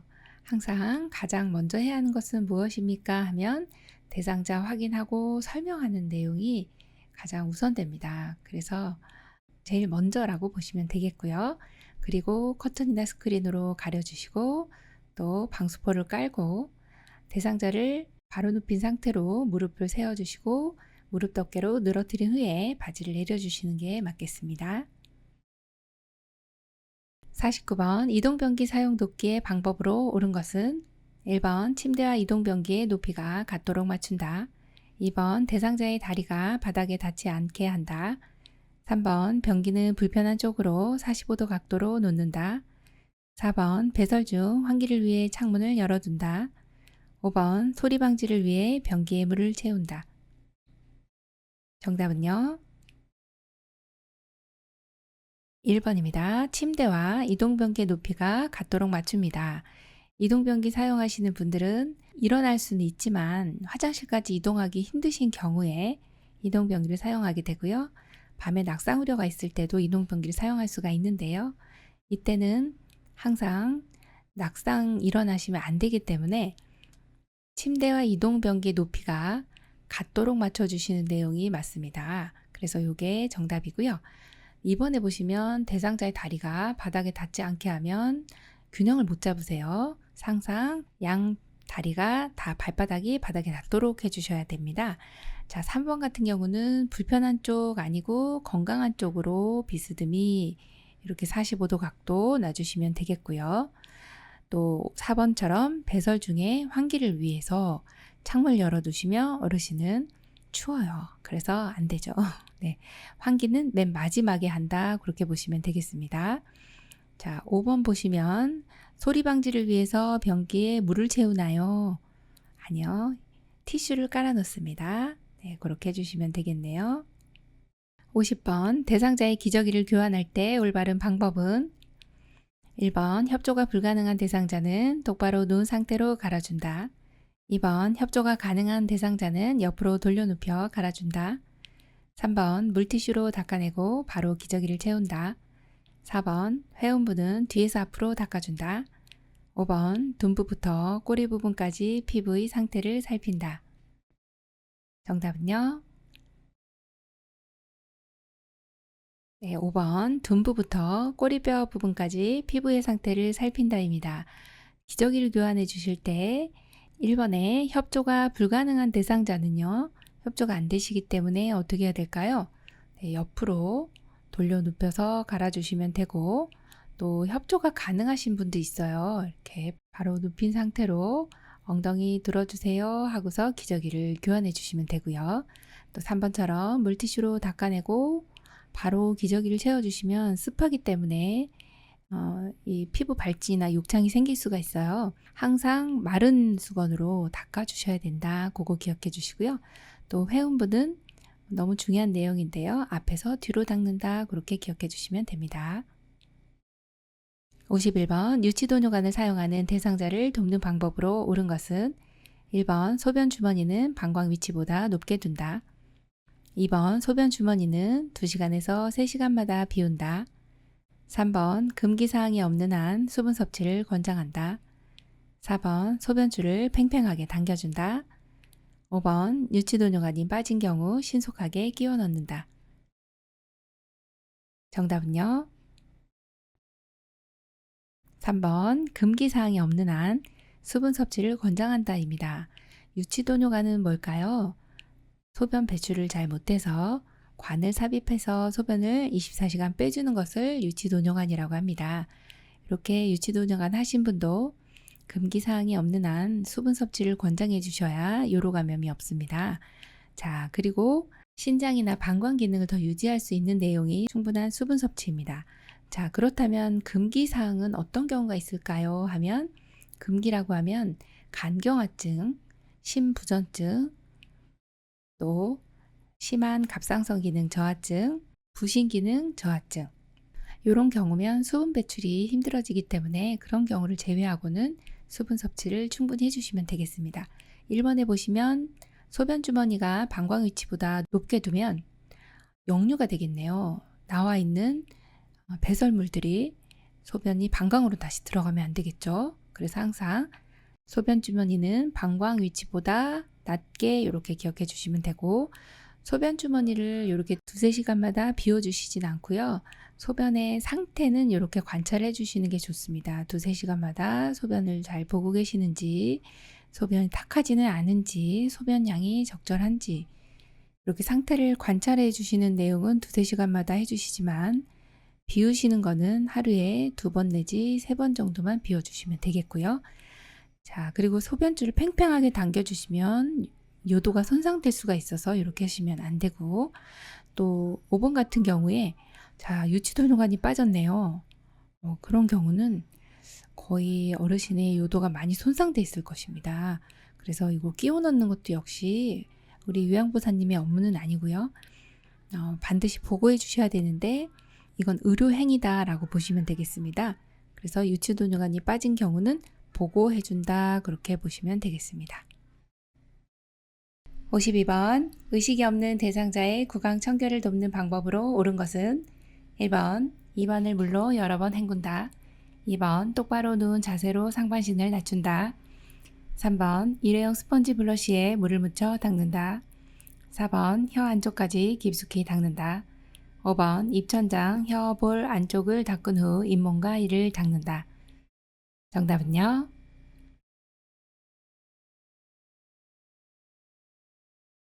3번 일회용 스펀지 블러쉬에 물을 묻혀 닦는다입니다. 지금 의식이 없는 대상자 같은 경우는 구강으로 물이 들어가는 경우 흡인될 수 있어서 주의를 해주셔야 돼서 이렇게 1번처럼 물이 나오면 안 되는 내용으로 보시면 됩니다. 물을 혹시라도 삼키면 질식하시거든요. 그래서 물로 헹군다 이거는 좋지 않은 내용이고요. 2번 같은 경우 똑바로 누운 자세로 상반신을 낮춰주시는 것보다는 높여주시고 그리고 고개를 옆으로 해주셔야지 물을 삼키지 않으시겠습니다. 자, 그래서 일회용 마른 스펀지 브러쉬를 닦으시면은 입안이 이제 건조하기 때문에 잘 안 닦아집니다. 그래서 물을 묻혀서 흥건하게는 아닌데 물을 촉촉한 정도로 묻히셔서 닦아주시면 되겠고요. 그리고 4번처럼 혀 안쪽까지 깊숙이 닦아주시면 이렇게 구개 반사가 일어나게 됩니다. 그래서 안쪽까지 닦으시지는 않습니다. 자, 그럼 5번은요. 입천장, 혀, 볼 안쪽을 닦은 후 잇몸과 이를 닦는 것이 아니고 잇몸과 이를 닦고 그 다음에 입천장, 혀, 볼 안쪽 이렇게 합니다. 항상 순서를 보면 위아래거든요. 그래서 제일 먼저 윗몸, 그 다음에 윗니, 그 다음에 아랫잇몸, 아랫니, 그 다음에 입천장, 혀, 볼 안쪽 이게 순서입니다. 그래서 잇몸, 이, 위아래 해주시고 그 다음에 3번이 입천장, 4번이 혀, 그 다음에 5번이 볼 안쪽 이것이 이제 순서입니다. 그래서 반대로 되어 있네요. 53번 침대에서 대상자의 머리를 감길 때 방법으로 옳은 것은 1번 눈과 귀를 솜으로 덮는다. 2번 두피를 손톱으로 마사지한다. 3번 린스를 한 후 찬물로 헹군다. 4번 면봉으로 귀 안쪽 귀지를 제거한다. 5번 수건으로 어깨 아래에서 가슴 위까지 감싼다. 정답은요? 네, 5번입니다. 수건으로 어깨 아래에서 가슴까지 감싸주시면 되겠고요. 어깨 아래에서 가슴 위까지 감싸는 이유는 이제 물이 튀기 때문에 옷이 젖을까 봐서 이렇게 덮어주시는 거예요. 자, 그리고 1번처럼 눈과 귀를 솜으로 덮어주시면 눈은 이제 건조해지기 때문에 안 되겠어요. 이렇게 귀를 솜으로 막아주시는 거는 잘해주셨고 눈은 수건으로 이렇게 덮어주시면 되겠어요. 가볍게 덮어주시면 제 물이나 비누가 샴푸가 튀지 않는 거고요. 자, 두피는 손톱으로 마사지 하시면 상처가 납니다. 아프세요. 그래서 손끝으로라고 기억해 주시면 됩니다. 자, 그리고 린스를 한 후에 찬물로 헹구면 추워요. 네, 어르신 춥습니다. 따뜻한 물로 헹궈 주시고 4번에 보시면 면봉으로 귀 안쪽의 귀지는 제거하진 않습니다. 바깥쪽은 가능한데요. 안쪽의 귀지는 이제 병원에 가셔서 제거를 해주시는 것이 맞습니다. 정답 5번입니다. 54번 대상자에게 면도 돕기를 할 때 올바른 방법은 1번 대상자를 침상에 반듯하게 눕힌다. 2번 면도 전 찬 물수건으로 덮어둔다. 3번 면도날은 얼굴 피부와 90도 각도를 유지한다. 4번 주름진 피부는 아래 방향으로 잡아당긴다. 5번 턱에서 귀 밑쪽으로 면도한다. 정답 골라볼까요?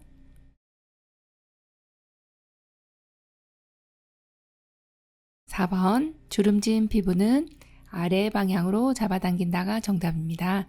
면도 돕기를 하실 때 가급적이면 전기 면도기가 더 안전한데요. 이렇게 칼날이 있는 면도기를 사용하실 때는 소독된 일회용을 사용해 주시는 게 좋겠고요. 대상자는 침상에 반듯하게 눕혀주시는 것보다는 이렇게 세수할 때나 식사하실 때, 배변하실 때는 이렇게 상체를 올려주시는 게 좋겠고요. 자, 면도 전에는 찬물 수건으로 덮어주시면 이제 수축이 되기 때문에 상처 입기가 쉽죠. 그래서 따뜻한 물수건으로 해주시는 게 맞습니다. 자, 면도 나른 얼굴 피부와 항상 직각 아니고 45도 각도가 맞는 내용이고요.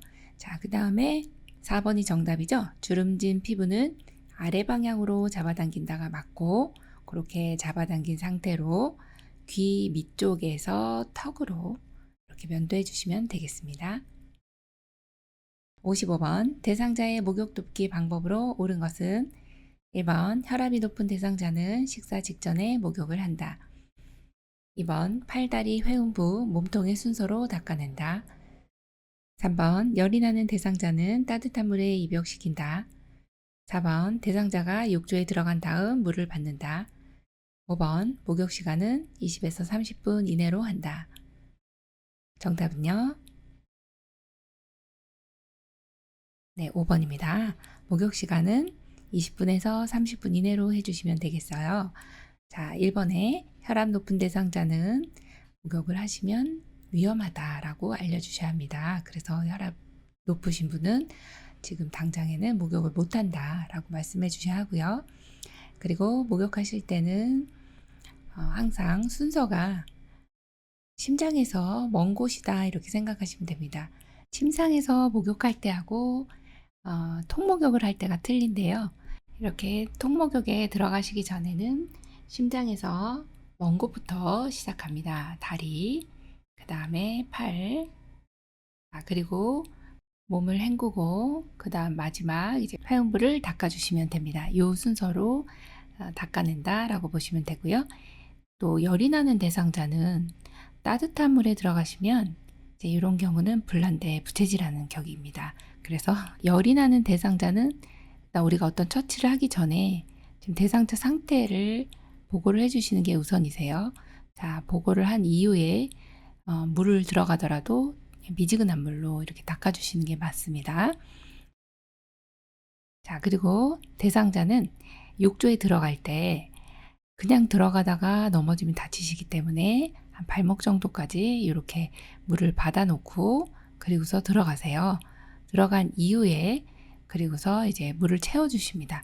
이렇게 채워주시면 되겠네요. 자, 그래서 욕조에 물을 발목까지 받은 다음에 그게 1번이고 그 다음 어르신 들어가는 게 2번, 그리고 물을 전체 받는 게 3번입니다. 그런데 이제 총 목욕 시간은 20에서 30분이지만 이렇게 탕 안에 욕조 안에 들어가 있는 시간은 5분 이내로 해주신다. 요거까지 기억을 해주셔야 합니다. 56번 그림과 같이 정맥 주사를 맞고 있는 오른쪽 편마비 대상자에게 단추 있는 상의를 입히는 방법으로 옳은 것은 1. 수액주머니 오른팔 왼팔 2. 수액주머니 왼팔 오른팔 3. 오른팔 수액주머니 왼팔 4. 왼팔 수액주머니 오른팔 5. 왼팔 오른팔 수액주머니. 정답은요? 3번 오른팔 수액주머니 왼팔입니다. 이런 문제가 나오면 좀 어렵죠. 입히는 것도 벗기는 것도 처음 해보시는 거라서 그것도 어려운데, 아니 수액주머니까지 이렇게 있다니, 너무 우리에게 너무 가혹한 거 아닐까 이런 생각 하실 수 있는데요. 자, 우리는 이제 경험을 안 해보셨기 때문에 일단은 하나를 외우고 봅니다. 입마 벗건. 입을 때는 마비된 쪽, 벗을 때는 건강한 쪽. 이게 이제 기본입니다. 그래서 모든 원칙이 옷을 갈아입힐 때 이 원칙에서 벗어나는 법이 없어요. 자, 입을 때는 마비된 쪽, 입마. 벗건. 입을 때 마비, 입마. 그 다음에 벗건. 벗을 때는 건강. 하나만 외우셔도 되죠. 입을 때 마비된 쪽. 그럼 벗을 때는 거꾸로니까 건강한 쪽 먼저 벗어야 되거든요. 자, 그럼 이 원칙을 한번 대입을 해서 문제를 풀어보겠습니다. 자, 오른쪽 편마비 대상자니까 오른쪽이 불편해요. 오른쪽 마비. 자, 그러면 지금 여기에서는 문제가 뭔가요? 하면 입히는 거예요. 그럼 입을 때는 마비, 입마. 이거 잊어버리시면 안 됩니다. 입마. 입을 때는 마비된 쪽, 그러면 오른쪽. 그래서 오른쪽인 걸 골라보시면 하나밖에 없어요. 그래서 정답 3번인데 일단 그 다음 순서를 보도록 하겠습니다. 벗건. 벗을 때는 건강한 쪽이죠. 지금 오른쪽 편마비니까 어느 쪽이 건강해요? 왼쪽. 자, 그런데 가운데 뭐가 들어갔어요? 수액주머니. 항상 수액주머니는 중간에 껴있는 애다. 얘는 깍두기다. 그래서 항상 가운데에다가 껴준다. 이 생각하면 됩니다. 왜냐? 지금 옷을 입을 때나 벗을 때나 얘가 가운데에 껴있기 때문에 항상 가운데에 들어가질 않으면 옷을 입거나 벗을 수가 없거든요. 그래서 이 입을 때나 벗을 때나 수액주머니가 나오면 일단 무조건 가운데 수액주머니 있는 걸 골라주시면 돼서 여기서 보면 3번 아니면 4번인데 여기는 입마 벚것만 아시면 입을 때 마비된 쪽 먼저니까 오른쪽 먼저 입어요. 네, 그래서 3번이 정답이 됩니다. 57번 휠체어에 앉아있는 대상자를 일으킬 때 요양보호사의 허리 손상을 예방하는 방법으로 옳은 것은 1, 2, 3, 4, 5. 정답은요? 3번입니다. 휠체어에 앉아있는 대상자 일으킬 때 요양보호사의 허리가 손상이 되는 경우들이 많습니다. 허리를 구부리고서 대상자를 움직이시면 우리 허리가 손상이 될 가능성이 높아요. 그래서 반드시 이제 중심점을 낮춰주셔야 되는데 그러기 위해서는 무릎을 구부리셔야 됩니다. 먼저 보시면 얘는 이제 1번, 2번은 땡이라고 보시면 되고 그러면 무릎을 구부린 상태에 있는 것을 골라주셔야 되죠. 자, 그러면 3, 4, 5번 중에 하나인데 이렇게 구부린 상태여도 다리를 모으시면 기저면이 좁아지기 때문에 모은 걸 골라주시면 안 되세요. 그래서 지금 1번, 2번, X, 4번 보시면 다리 두 다리를 모았어요. 그래서 X. 자, 5번 보시면 허리를 너무 많이 구부리셨어요. 자, 그래서 정답은 3번이 됩니다. 예, 허리 보시고, 다리 보시고, 그 다음에 발까지 봐주셔야 이 문제를 맞출 수가 있습니다. 58번 오른쪽 편마비 대상자를 침상에서 일으켜 앉히려고 할 때 지지해 주어야 할 신체 부위를 바르게 표시한 것은 1, 2, 3, 4, 5. 정답은요? 1번입니다. 오른쪽 편마비 대상자는 지금 침상에서 이렇게 앉히려고 할 때 항상 건강한 쪽을 바닥에 지지를 한 채로 건강한 손을 짚고 일어날 수 있도록 도와주셔야 되세요. 그래서 대상자가 이렇게 일으켜 앉는 경우는 왜 앉을까요? 생각해 보시면 어딘가 가시려고 일어나 앉으시는 경우가 대부분이세요. 그래서 건강한 쪽에 휠체어를 두고 또 건강한 쪽에 이동변기를 두고 그리고 침상에서 이렇게 나오셔야 되기 때문에 항상 이 건강한 쪽에 이동변기나 휠체어가 있다고 가정을 하셔야 돼요. 그렇게 된다면 우리 요양보호사님이 불편한 쪽에서 보통은 도와주시지만 이렇게 지금처럼 침상에서 일으켜 앉히려고 하는 경우 같은 경우는 반드시 건강한 쪽에서 지지를 해주셔야 됩니다. 건강한 쪽, 그걸 반드시 침상에서 일으켜 앉히는 경우하고 그 다음에 부축하는 경우가 건강한 쪽에서 도와주세요. 자, 그래서 항상 이 내용을 잊어버리시면 문제 풀기 힘듭니다. 건강한 쪽에서 도와준다, 요양보호사님은. 그래서 오른쪽 편마비이시라서 왼쪽에서 지금 왼쪽이 건강하니까 왼쪽을 짚고 일어나실 때 왼쪽에서 도와준다. 그 내용을 기억해 주시면 되겠습니다. 60번 편마비 대상자를 바닥에서 휠체어로 이동시킬 때의 순서로 옳은 것은 가, 휠체어에 잠금 장치를 잠근다. 나, 대상자의 뒤에서 허리를 잡아주고 다른 한 손은 어깨를 지지해준다. 다, 대상자의 건강한 쪽 무릎을 세워 천천히 일어나 휠체어에 앉힌다. 라, 대상자의 한 손은 휠체어를 잡고 양쪽 무릎을 꿇고 엉덩이를 들어 허리를 편다. 1, 2, 3, 4, 5. 정답 골라보겠습니다. 네, 2번 가라 나다입니다. 자, 바닥에서 휠체어로 가는 요 상황은요. 어르신이 집에 이제 재가인 경우 집에서 이 침상 생활을 하지 않으시고 좌식 생활 하시는 어르신들이 상당히 많으세요. 침상 생활 예전엔 침대에서 생활을 안 하셨기 때문에 방문 요양을 가다 보면은 어르신이 그냥 편하게 이제 침대 없이 사용하시는 경우들이 많으세요. 침대 없이 앉아 계시는 경우들 누워서 그러면 사실은 낙상 위험은 조금 줄어듭니다. 하지만 지금처럼 편마비 대상자인데 한쪽이 지금 마비가 있으시잖아요.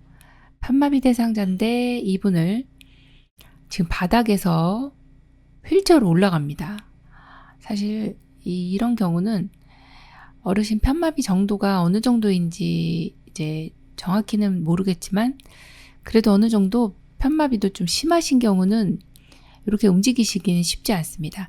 일단 방법을 좀 보도록 할게요. 바닥에서 휠체어로 이동시킬 때 제일 먼저 할 것은 휠체어는 위치 선정이 가장 우선인데 휠체어는 대상자의 건강한 쪽에 가까이 두시면 됩니다. 일단은. 근데 그게 없으니까 자, 휠체어는 잠금장치, 발받침대가 세트입니다. 그래서 잠금장치가 나왔네요. 그러면 1번입니다. 자, 그리고 대상자를 이동을 시켜줘야 되기 때문에 대상자의 자세를 잡아주셔야 돼요. 대상자의 한 손은 휠체어를 잡습니다. 이 한 손은 보통 건강한 손이라고 보시면 돼요. 그래서 한 손은 일단 휠체어를 잡고 양쪽 무릎을 꿇어야 됩니다. 그래서 이제 암기하시기 좋도록 자, 무릎 꿇어 이겁니다. 무릎 꿇어 일단 제 1번 무릎 꿇어 이겁니다. 자, 그리고 엉덩이를 들어서 허리를 펴주셔야지 일어날 수 있는 자세가 됩니다. 그럼 우리 요양보호사님은 어떻게 합니까? 대상자의 뒤에서 허리를 잡고 어깨를 지지해 주시면 되세요. 그렇게 허리와 어깨를 지지해 주신 상태로 이제 대상자는 건강한 쪽 무릎을 세워서 여기에 힘을 주시고 건강한 쪽 손으로 휠체어를 잡았죠. 그래서 이 두 건강한 쪽으로 힘을 주시면서 천천히 일어나 휠체어에 앉히는 것이 가장 마지막입니다.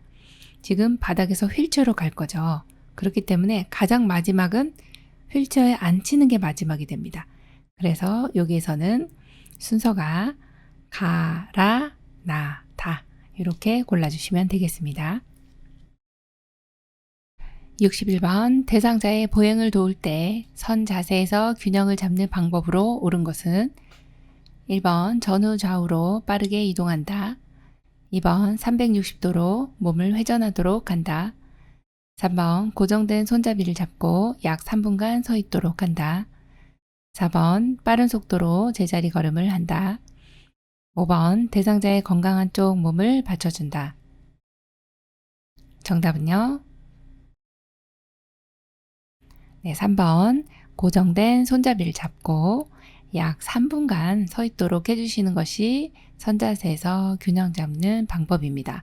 이렇게 서 계시는 경우 잘 서 계신다면 이제 서서히 몸을 움직이실 때는 전후 좌우로 움직여 주시되 너무 빠르게 이동하시면 안 되세요. 그래서 이 빠르게라는 말이 1번은 틀렸고요. 360도로 회전하시면 어지러워서 어르신들 다 쓰러지세요. 네, 회전하지 않고 전후 좌우로 제자리 걸음을 걸으시죠.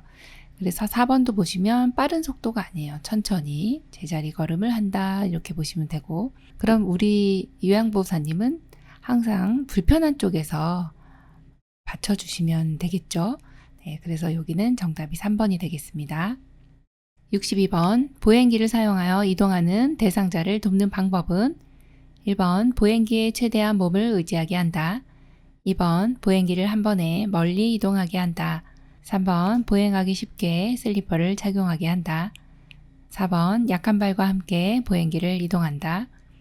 5번 요양보호사는 대상자 앞에서 이동을 돕는다. 정답은요?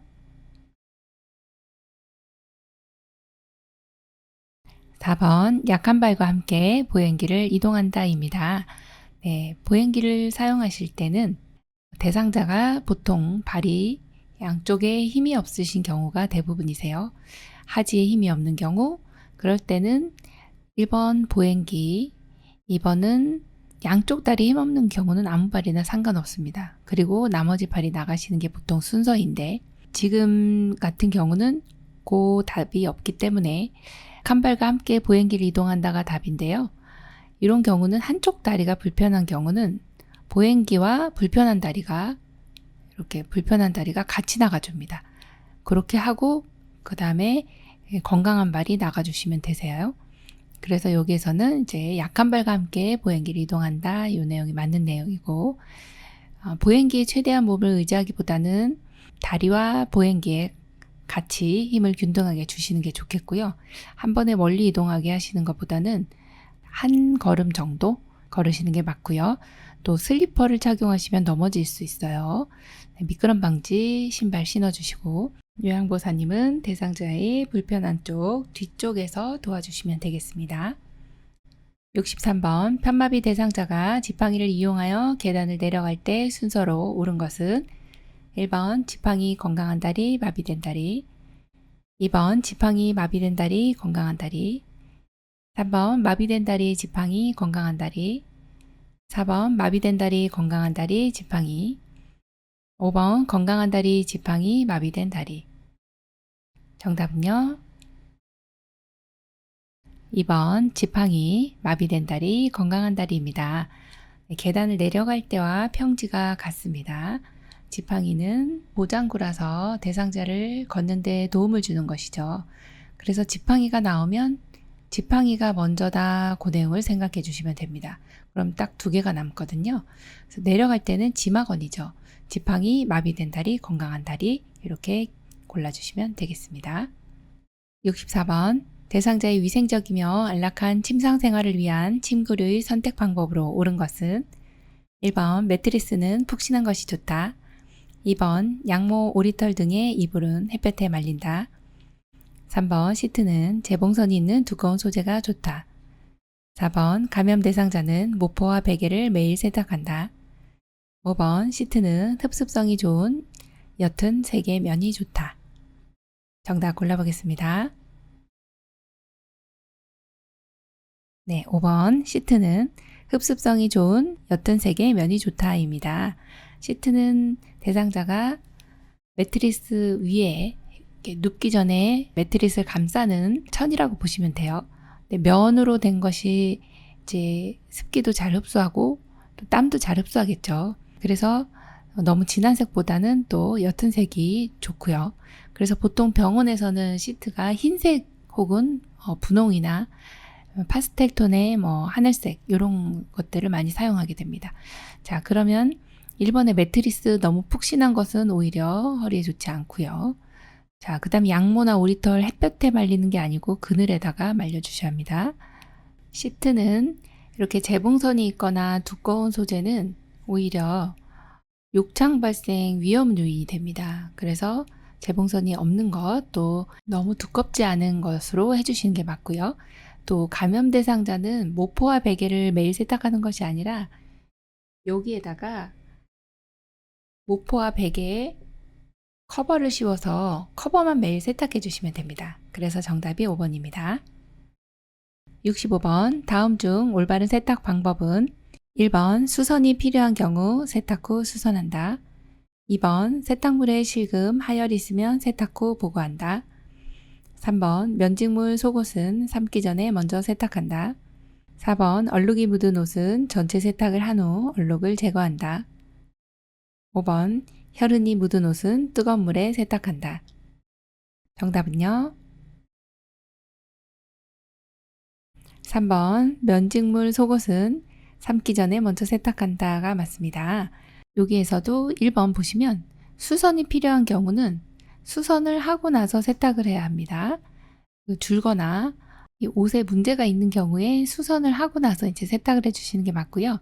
또 2번처럼 세탁물에 실금, 하열이 있으면 지금 하열 같은 경우 유실금도 지금 없는 경우 갑자기 있다 그러면 지금 문제가 발생될 가능성이 있거든요. 그래서 보고한 다음에 세탁을 해주시는 게 맞습니다. 자, 4번 같은 경우 이제 얼룩이 있네요. 그러면 얼룩을 부분 세탁하고 그리고 나서 전체 세탁해 주시면 돼요. 자, 또 5번도 많이 나오는 내용인데요. 혈흔이 묻은 옷은 반드시 찬물로 먼저 세탁을 해주셔야 응고가 되지 않고 쭉 하고 혈흔을 헹궈낼 수가 있습니다. 그래서 피가 묻은 옷은 찬물로 세탁하고 뜨거운 물로 세탁한다. 그렇게 보시면 됩니다. 66번 제가 대상자의 의복을 관리하는 방법으로 옳은 것은 1번 새로 구입한 의류는 한 번 입은 후 세탁한다. 2번 옷은 계절 및 용도별로 분류하여 수납한다. 3번 자주 입는 옷은 서랍의 깊은 곳에 보관한다. 4번 낡은 의류는 요양보호사가 판단하여 버린다. 5번 방충제는 보관 용기의 아래쪽 구석에 넣어둔다. 정답 골라보겠습니다. 2번입니다. 옷은 계절 및 용도별로 분류하여 수납합니다. 의복을 관리하실 때는 이렇게 봄, 여름, 가을, 겨울 다 섞어 놓으면은 입으시기도 찾으시기도 힘들고 또 정리하기도 힘든데요. 자, 그래서 분류를 해서 수납하시는 게 좋고요. 새로 구입한 의류는 세탁한 다음에 이제 입어주셔야 되는 게 맞고요. 그 다음에 3번에 자주 입는 옷은 찾기 쉽도록 해주셔야 되겠죠. 너무 깊은 곳에 보관하시기보다는. 자, 그리고 낡은 의류는 우리가 판단해서 버리는 것이 아니라 대상자에게 반드시 말씀해 주셔야 하고요. 또 방충제 같은 경우는 이제 공기보다 무겁기 때문에 위쪽에다가 놔주셔야 방충제의 역할을 할 수가 있습니다. 67번 동료 요양보호사가 대상자의 식사를 돕던 중 잠시 전화한다며 자리를 비우고는 돌아오지 않고 있다. 나 전달법으로 옳은 것은 1번 통화 좀 그만하세요. 2번 언제까지 기다려야 하나요? 3번 같이 일하기 힘드네요. 4번 제가 드릴 테니 편하게 통화하세요. 5번 식사가 늦어져요. 기다리시는 어르신이 걱정이 되네요. 정답 골라보겠습니다. 네, 5번입니다. 여기에서는요, 가장 중요한 키워드가 나 전달법이죠. 나의 의중을 상대방에게 전해줄 수 있는 전달법입니다. 아주 효과가 좋은데요. 이것이 부정적이든 긍정적이든 내가 의사가 어떻다, 내가 마음이 어떻다라고 하는 걸 표현해 주시는 게 맞거든요. 식사가 늦어져서 기다리시는 어르신이 걱정이 되네요. 누가 걱정이 됩니까? 내가요. 이렇게 나의 의사가 들어가야지 나 전달법이라고 보시면 되겠습니다. 정답 5번입니다. 68번 효과적인 말벗하기를 위한 밑줄 친 내용에 해당하는 것은 대상자 영감이 돌아가신 후엔 도둑이 들까 겁도 나고 무서워. 늘 문단속을 해주셨거든. 요양보사 할아버지가 자상한 분이셨네요. 1번 적극적 청취, 2번 존중과 관심, 3번 정보의 제공, 4번 증상 완화 보조, 5번 감정 공감. 정답은요? 네, 5번입니다. 감정 공감이죠. 늘 문단속을 해주셨어요. 그러니 이 할아버님은 자상한 분이셨겠군요. 예. 그래서 이 대상자와 같이 요 대상자 느끼는 것을 우리도 같이 표현해 주시는 것이 감정 공감입니다. 69번 알아듣기는 하나 말을 할 수 없는 대상자와의 의사소통 방법으로 옳은 것은 1번 눈을 깜빡이거나 고개를 끄덕여 대답하게 한다. 2번 대상자 옆에 앉아서 대화한다. 3번 귀 가까이에서 큰 소리로 또박또박 말한다. 4번 입을 크게 벌리며 말한다. 5번 손바닥에 글씨를 써서 대화한다. 정답은요? 1번 눈을 깜빡이거나 고개를 끄덕여 대답하게 한다입니다. 왜 그럴까요? 알아듣긴 하시거든요. 근데 말을 못 하시기 때문에 눈을 깜빡이세요. 알아들으시면 눈을 깜빡이세요. 고개를 끄덕이세요. 왜 그래요? 말을 못 하시기 때문에 다른 표현 방법을 알려주시는 내용이 옳은 방법이죠. 70번 요실금이 있는 치매 대상자를 돕는 방법으로 옳은 것은 1번 수분 섭취를 제한한다. 2번 기저귀를 재운다. 3번 따뜻한 물주머니를 아랫배에 대준다. 4번 낮에는 4시간, 밤에는 2시간 간격으로 배뇨하게 한다. 5번 허리를 구부리고 아랫배를 눌러준다. 정답은요? 5번 허리를 구부리고 아랫배를 눌러줍니다. 이 내용이 이제 치골 상부라고 하는 곳이 바로 방광 위치에 있는 곳인데요. 배꼽 아래 부분입니다. 배뇨 후에 이렇게 허리를 살짝 구부리고 아랫배를 눌러주시면 잔뇨량이 줄어들게 됩니다. 71번 치매 대상자가 짐을 싸다가 다시 풀어놓는 행동을 반복할 때 대처 방법은 1번 짐을 점차 줄인다. 2번 음식을 함께 만들어 보자고 말한다. 3번 그만하라고 반복하여 말한다. 4번 멈출 때까지 그냥 둔다. 5번 짐을 강제로 뺏는다. 정답은요? 네, 2번 음식을 함께 만들어 보자고 말한다 입니다. 지금과 같은 경우는 반복되는 행동, 이렇게 계속적으로 짐을 쌌다가 풀었다가 이러한 행동을 하실 때는 주의를 환기시켜 주는 것이 가장 우선돼야 되겠습니다. 이 행동을 못하게 한다 그러면 대상자분들은 그런 행동을 못하게 하는 것에 대한 스트레스를 받게 되죠. 요걸 하게 되는 행동을 우리가 다 모두 짐작할 수는 없지만 점차 뇌의 기능이 떨어짐에 따라서 이제 이상 행동들이 나타나기 시작하는데요. 짐을 싸다 풀었다 이렇게 하는 행동이 반복이 됩니다. 그런 경우에 어르신 노래할까요? 손뼉을 친다든지 음식을 함께 만들어 볼까요? 아니면 산책할까요? 이렇게 여러 가지 주의를 환기시켜주는 방법들이 있습니다. 관심을 다른 곳으로 돌려준다. 이 내용이 가장 적합한 답이라고 보시면 됩니다. 72번 치매 대상자가 과자 봉지를 빼앗기지 않으려고 입에 물고 안 줄 때 대처 방법은 1번 위험하다며 야단친다. 2번 강제로 뺏는다. 3번 동료 요양보호사에게 도움을 요청한다. 4번 대상자가 줄 때까지 기다린다. 5번 대상자가 좋아하는 간식과 교환한다. 정답은요? 5번 대상자가 좋아하는 간식과 교환한다 입니다. 자, 과자 봉지를 빼앗기지 않으려고 입에 물고 계시는 경우에는요. 요걸 어르신이 좋아하는 간식 아니면 이제 요걸 이렇게 바꿀 방법이 거의 없습니다. 그래서 좋아하는 간식하고 교환해 주신다. 이렇게 골라주시면 됩니다. 73번 치매 대상자가 밤에 바지의 허리 부분을 움켜쥐고 배회할 때 돕는 방법으로 옳은 것은 1번 조명을 어둡게 한다. 2번 TV를 크게 틀어놓는다. 3번 약을 먹여 잠을 재운다. 4번 신체적 불편사항을 해결해준다. 5번 불안해하지 않도록 출입문을 열어놓는다. 정답은요? 4번 신체적 불편사항을 해결해준다입니다.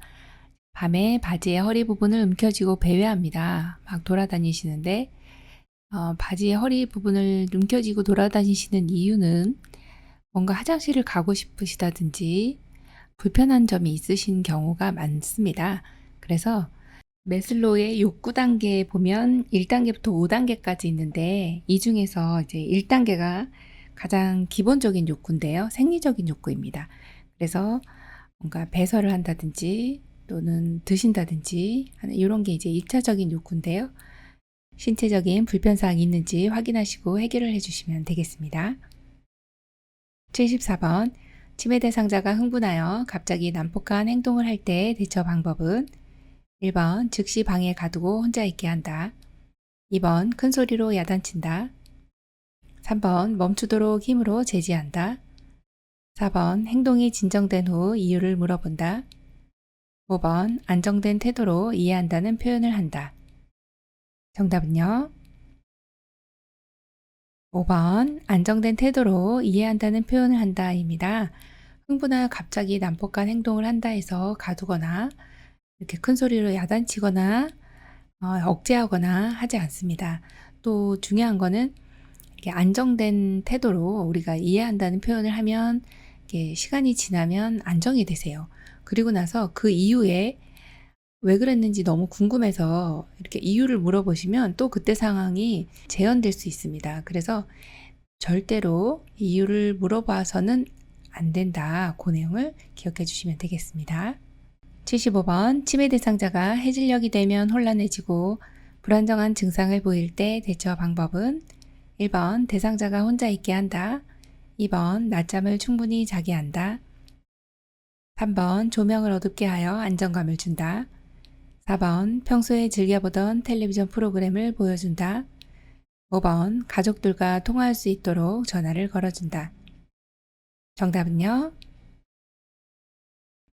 4번 평소에 즐겨보던 텔레비전 프로그램을 보여준다입니다. 석양증후군일 때는 해가 지면서 어두워지면서 불안 증상이 나타나는 것입니다. 그래서 밝게 해주는 것이 좋습니다.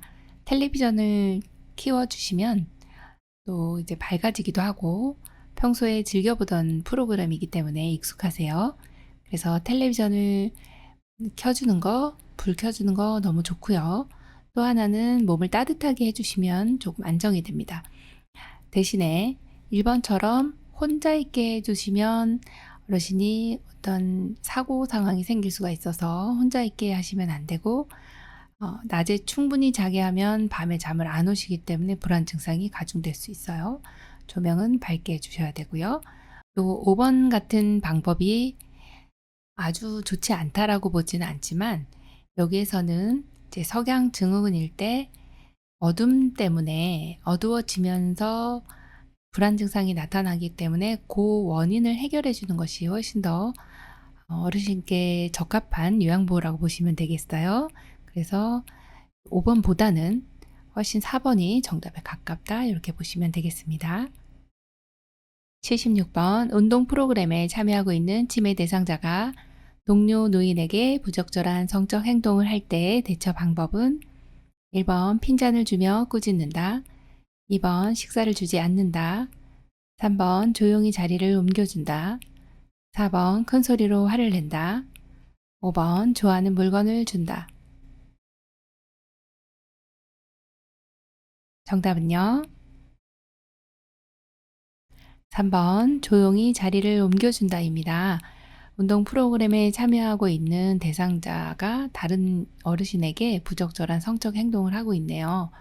일단은 이제 단호하게 이야기하시는 것이 우선이 되겠고요.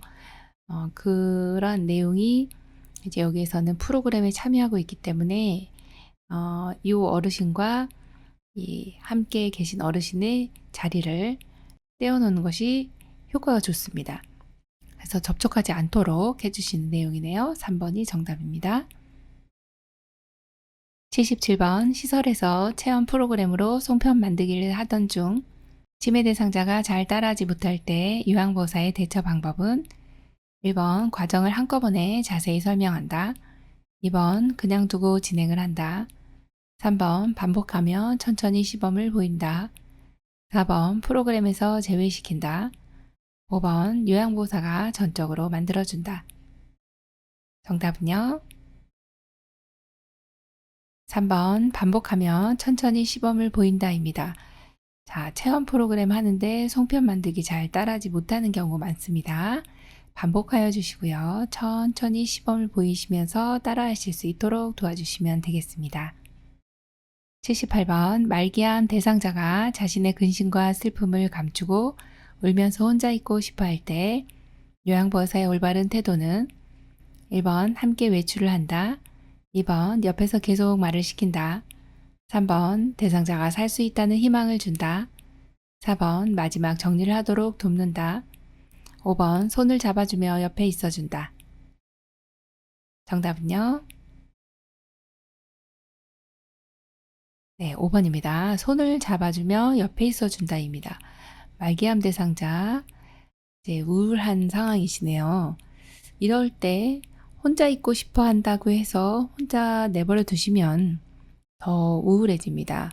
옆에 누군가가 있어주면 아, 나는 혼자가 아니구나. 내 옆엔 누군가가 있구나 라고 생각을 하시기 때문에 훨씬 이 우울 증상이 개선이 될 수가 있고요. 이때 아유 괜찮아질 거예요. 뭐 이런 피상적인 상투적인 이런 위로는 전혀 도움이 되지 않습니다. 그럼 뭐가 도움이 될까요? 손을 잡아주며 옆에 있어주면 아, 내 옆에 누가 있구나 라고 생각하면 위로가 되시는 거죠. 그래서 정답 5번입니다. 79번 거리에서 갑자기 침을 흘리고 경련을 일으키며 쓰러진 대상자를 발견했을 때 응급처치 방법은 1번 고개를 옆으로 돌려준다.